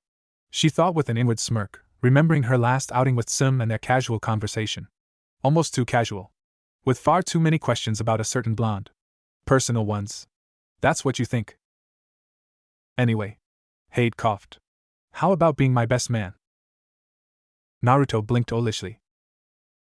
Excuse me? Hello, Naruto-sama. How was your day? Haku smiled as he walked in. You know, Naruto frowned. I have no idea. She raised an eyebrow. Well, I had the meeting with Kakashi and the Team 7, so that's kind of low point. He muttered. On the other hand, I've just been asked to be a best man. Haku blinked. On Yugogo and Hade's wedding. Both of them. Oh my. They are getting married? Haku said happily. So Yugogo-san really went through with that. Huh. He looked at her bewildered. Naruto-sama really? She shook her head with a smile. Do you honestly think Hayate-san would ask her himself? Don't you remember how they started dating? Oh. Point. He nodded. Yuzuki Yugogo and Gekko Hate were well, not enemies, but certainly not friends. Then they had that disastrous mission that ended in a rather bizarre way, with feathers, silk, shredded uniforms and mutual embarrassment. And Hate blanching each time he saw Yugogo. Yugogo was a very sensible person. Really. She didn't hold the accident against Hate. The deer in the headlights look he displayed each time he saw her, on the other hand, she did. For a rather calm, near emotionless gal, Yugogo could be damn scary when she wanted to. She decided he needed to get over the fear in a simple and very direct method. She walked to him, cornered him and declared in her normal deadpan that he was to take her on a date and show her a good time. Or else. It was one of the oddest courtships he had ever witnessed, not that he witnessed a lot of them. But still, the only odder pair he knew of were Kyo and Yashiro. Wait. You've spoken with Yugogo about that? He blinked. Well, she does come along often. Haku shrugged. And Hana is not much for girl talk. Ain't that the truth? Inuzuka Eris came to the room, a pack over her shoulder. All that stuff bores me to tears. What's with the pack? Naruto asked curiously. Mom's kicking me out. That idiot Shinji wrecked the whole left-wing training with Sotoru, and I don't exactly have a room anymore. You've got a lot of space, so I thought I'd move in. Sure, but Inuzuka compound is damn huge. Why not just take another room in a different wing? Naruto scratched his neck. We've got guests. Some bigwigs from the capital, apparently blood-related in some distant way, and some frilly little strumpet from Daimyo's court. Hana frowned, clearly irritated. They commandeered most of the space like you wouldn't believe. I can't believe that Mom let them. Nobles? Haku raised an eyebrow. That's surprising. And if there's a lady from Daimyo's court, they don't leave the court without a very good reason. It better not be some kind of omiai, or somebody will be in a world of hurt, growled the Inuzuka heiress. Omiai? Naruto and Haku looked at each other bewildered. Granny and Auntie Sanai had been harping around for the past year that I need to uphold the Inuzuka name and do my duty. Meaning a marriage to some noble fuck I've never even met. She scowled. As if. Isn't your clan more freewheeling about that stuff? Naruto raised an eyebrow. From what I remember, you told me your clan intermarries with commoners regularly, and it's no big deal. Yeah. But I'm the heiress. Hana grimaced. Besides, they've been complaining that as an ANBU, my life is dangerous, and I could die any moment. Bro is going to be a ninja too, so they want me to at least secure the family line. She growled. That, and they say I'll be an old maid if I don't marry soon. A vein bulged on her forehead. Old maid. Can you imagine that? I'm barely 17, for Cammy's sake. Hana, for a noble family you are well into marriage age. Haku said carefully. Nobles usually marry young and tend to have a child or two well before hitting their early 20s. Oh hell no. Hana scowled. Besides, I'm bonded to the blondie anyway. Not like I can marry someone else even if I wanted to. Naruto blinked. Bonded? Hana froze, blanching. Oh crap. So we are bonded, Naruto said slowly. Yeah. Hana nodded miserably. For good. Yeah. Permanently. Yeah. And that means. Yeah. Hana hung her head. Oh. Naruto looked at Hana, blinking owlishly. I think I need a drink. Yeah. Haku smiled serenely, putting 2 bowls of first-grade alcohol before them and pouring herself a third. Kanpai, she said cheerfully. Cheerful, ain't she? Hana muttered. Yup. Why, we shall be even closer now. Isn't it a reason enough for happiness? Haku blinked innocently. Hana and Naruto just stared. Have I told you that that girl sincerely scares me sometimes? Hana said to Naruto seriously. Don't worry. He patted her shoulder. There are times she scares me too. Ah, good to know. In unison, they chugged their alcohol without a blink. Haku smiled faintly. I wonder if they noticed the service they are drinking from? Haku thought with amusement. Uzumaki Haku has a nice ring to it, doesn't it? Inuzuka wouldn't be bad as well. They wouldn't get married right away, of course. But something more official would be nice. Naruto-sama needed some stability, and it would be rather nice. I must thank Yugo-san somehow, she thought with a giggle. Hana and Naruto ignored the odd shiver going down their backs and just poured themselves another shot. I am beginning to utterly hate that man. The utter calm of the delivered phrase made Naruto stand on his neck. Even Kanzuya, usually too proud to even admit something like fear existed for him, halted his kunai sharpening. Being the hot-blooded, rash and brash type, Saya was never calm. Or rather, she was never calm unless she planned bloody murder. She also never used proper, ladylike language and grammar forms. When she slipped into that and stopped using contractions, it meant she was pissed off beyond belief. The appearing cloud of smoke interrupted Naruto's slow descent into terror. Yo. Single visible I was upturned in Hataki's version of a cheerful smile. Sorry I was late, I got lost on the road of life. Naruto slowly backed away from the clearing as Saya got up, carefully dusting off her silks with dainty, ladylike moves. Kanzuya dropped his kunai along with pretenses and started to back off from the vicinity of the soon-to-be-dead jounin. Kakashi Dano, the dulcet tone was sweet, saccharine and worthy of the best geisha. You should not have worried over us. Verily, is it not learners' duty to await patiently for the wisdom of their teacher? Naruto blanched. Flowery speech, lack of contractions. Saya was going for a meltdown all right. Even Kakashi must have noticed the creepy vibes going off from Saya. Right, he blinked as she giggled softly, her mouth hidden behind her hand demurely. Anyway, the test is to get those, he showed 2 small bells, from me until the time limit expires. He took a small hourglass from his pocket and put it on the stone. Era? Saya's eyes were wide, her face a picture of polite confusion. Forgive this unworthy one, but there seemed to be only 2 bells, Kakashi Dano. Kanzuya went pale and started to lift his katana with his thumb every few seconds, creating maddening, whiny sound as the steel clacked and moved from the scabbard and back, which meant he was getting really agitated. Only at this revelation Naruto noticed that his hands were unconsciously trying to form first seal of the kawarimi.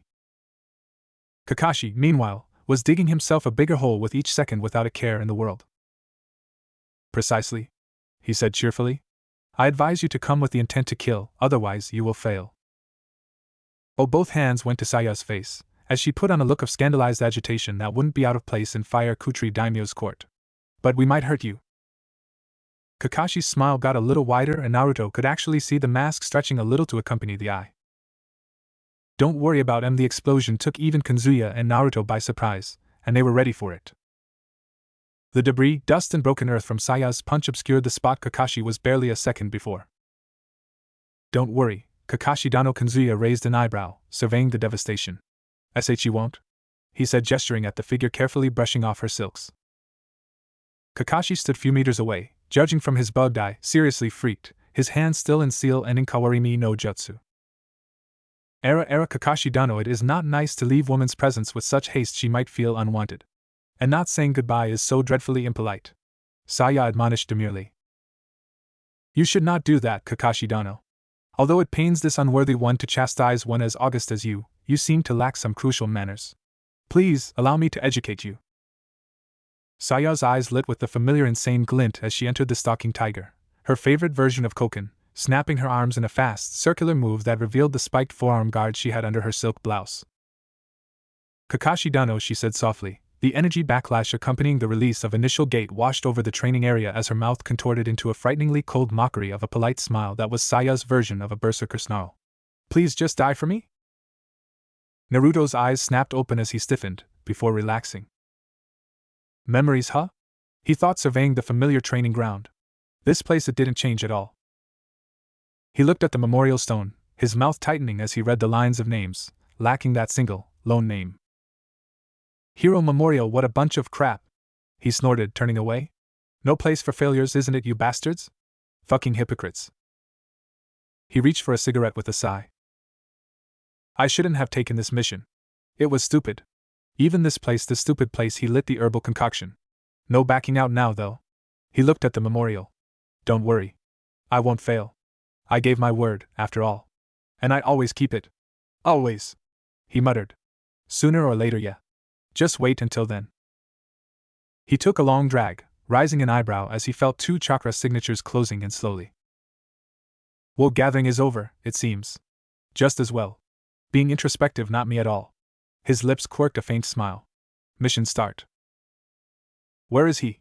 Sakura muttered angrily. Honestly. It's just like the last time. 3 hours late. Is he really a jounin? Not that she minded spending time alone with Sasuke-kun, but… well, almost alone. She frowned. Uzumaki sat on the ground, engrossed in his book, yet another of his seemingly endless supply of those strange-smelling cigarettes in his mouth. What is he, eating that smoke? She thought with irritation. Each time I see him, he always smokes. And he's rude too. Though she looked at the blonde discreetly. He is so familiar.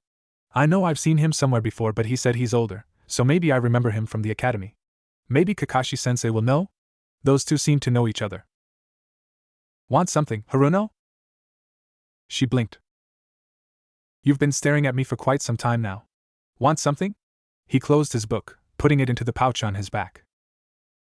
Ah, no. I'm not sure. She gave him an apologetic smile. But I seem to remember you. We met? In the academy, I mean.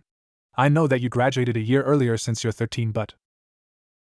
The blonde opened his mouth. Finally. He sighed as a poof of shunshin announced Kakashi's presence. Yo. Kakashi's eye smiled.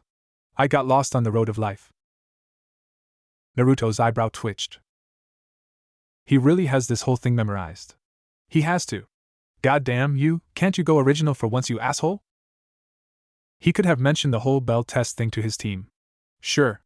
But there was no point. He didn't know how Haruno compared, but he read enough about Sasuke and he knew the type. Unless the Uchiha learned of the vast gap between himself and the Jounin, he'd never agreed to cooperate with the rest of them. Well, at least they didn't try to face him head-on. He sighed. Shouldn't you be hiding, Naruto? The Jounin said cheerfully.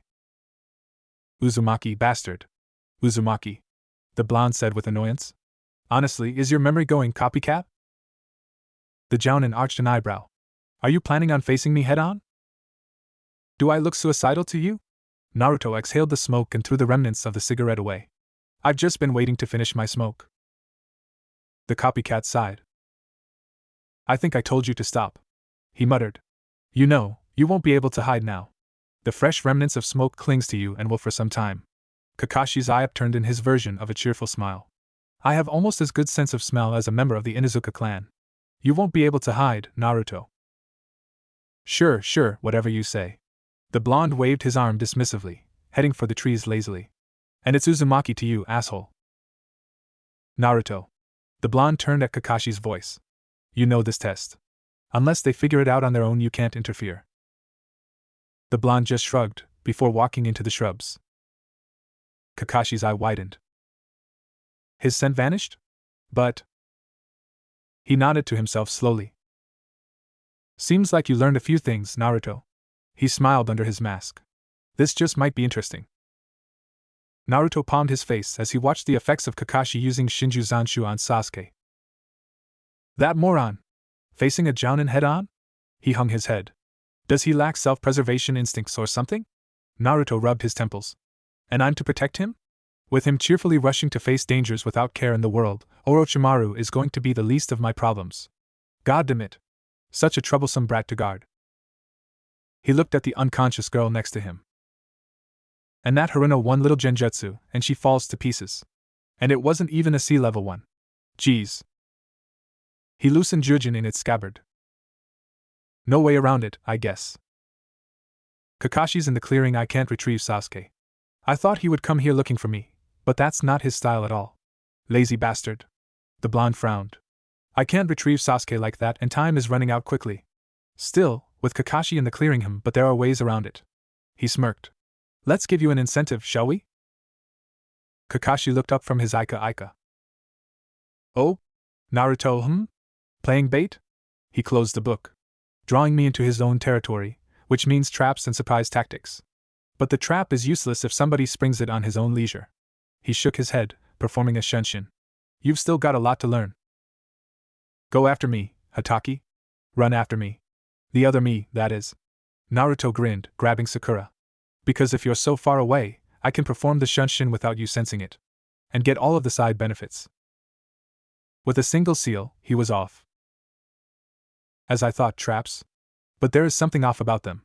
I can't quite place it, but Kakashi frowned, before halting. He turned to look at the blonde stranding on the branch. Weren't you the one that said he has no suicidal tendencies, Naruto? Uzumaki, bastard. Naruto sighed. If you keep calling me so familiarly, I think I'll finally snap. Your lack of patience hasn't changed. I thought Anbu would cure that. But it seems I was wrong. Kakashi settled into a loose stance as Naruto drew his katana with a snort before leaping into attack. Yo. Sasuke glared at the blonde. I see you got stuck. Naruto drew his katana. Don't move. I'll get you out. I don't need your help. Sasuke hissed, struggling to get out of the trap. Oh, shut up. Naruto rolled his eyes. And unless you want to get cut, be still. Grinding his teeth, Sasuke nonetheless ceased his struggle. The blonde cocked his head. The ground seems weaker to the side. Probably the side effect of the dig. Okay. He raised the katana. Sasuke frowned. What is he? Naruto swept the sword in a strong strike, digging deep into the ground and then drawing a circle around Sasuke with 2 arcing slashes. Sasuke's eyes widened as he felt the earth around his limbs loosen. No way this was its strength. He blinked. No. There would be gouges, but the earth is looser. How? Well? Naruto raised an eyebrow.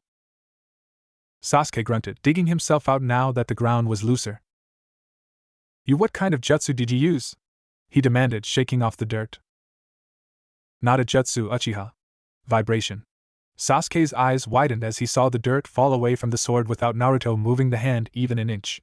It was minute, almost unnoticeable, but the blade was vibrating ever so slightly. How do you do that? He said with narrowed eyes. If you have a weapon that can channel chakra, a little vibration is nothing. The blonde shrugged.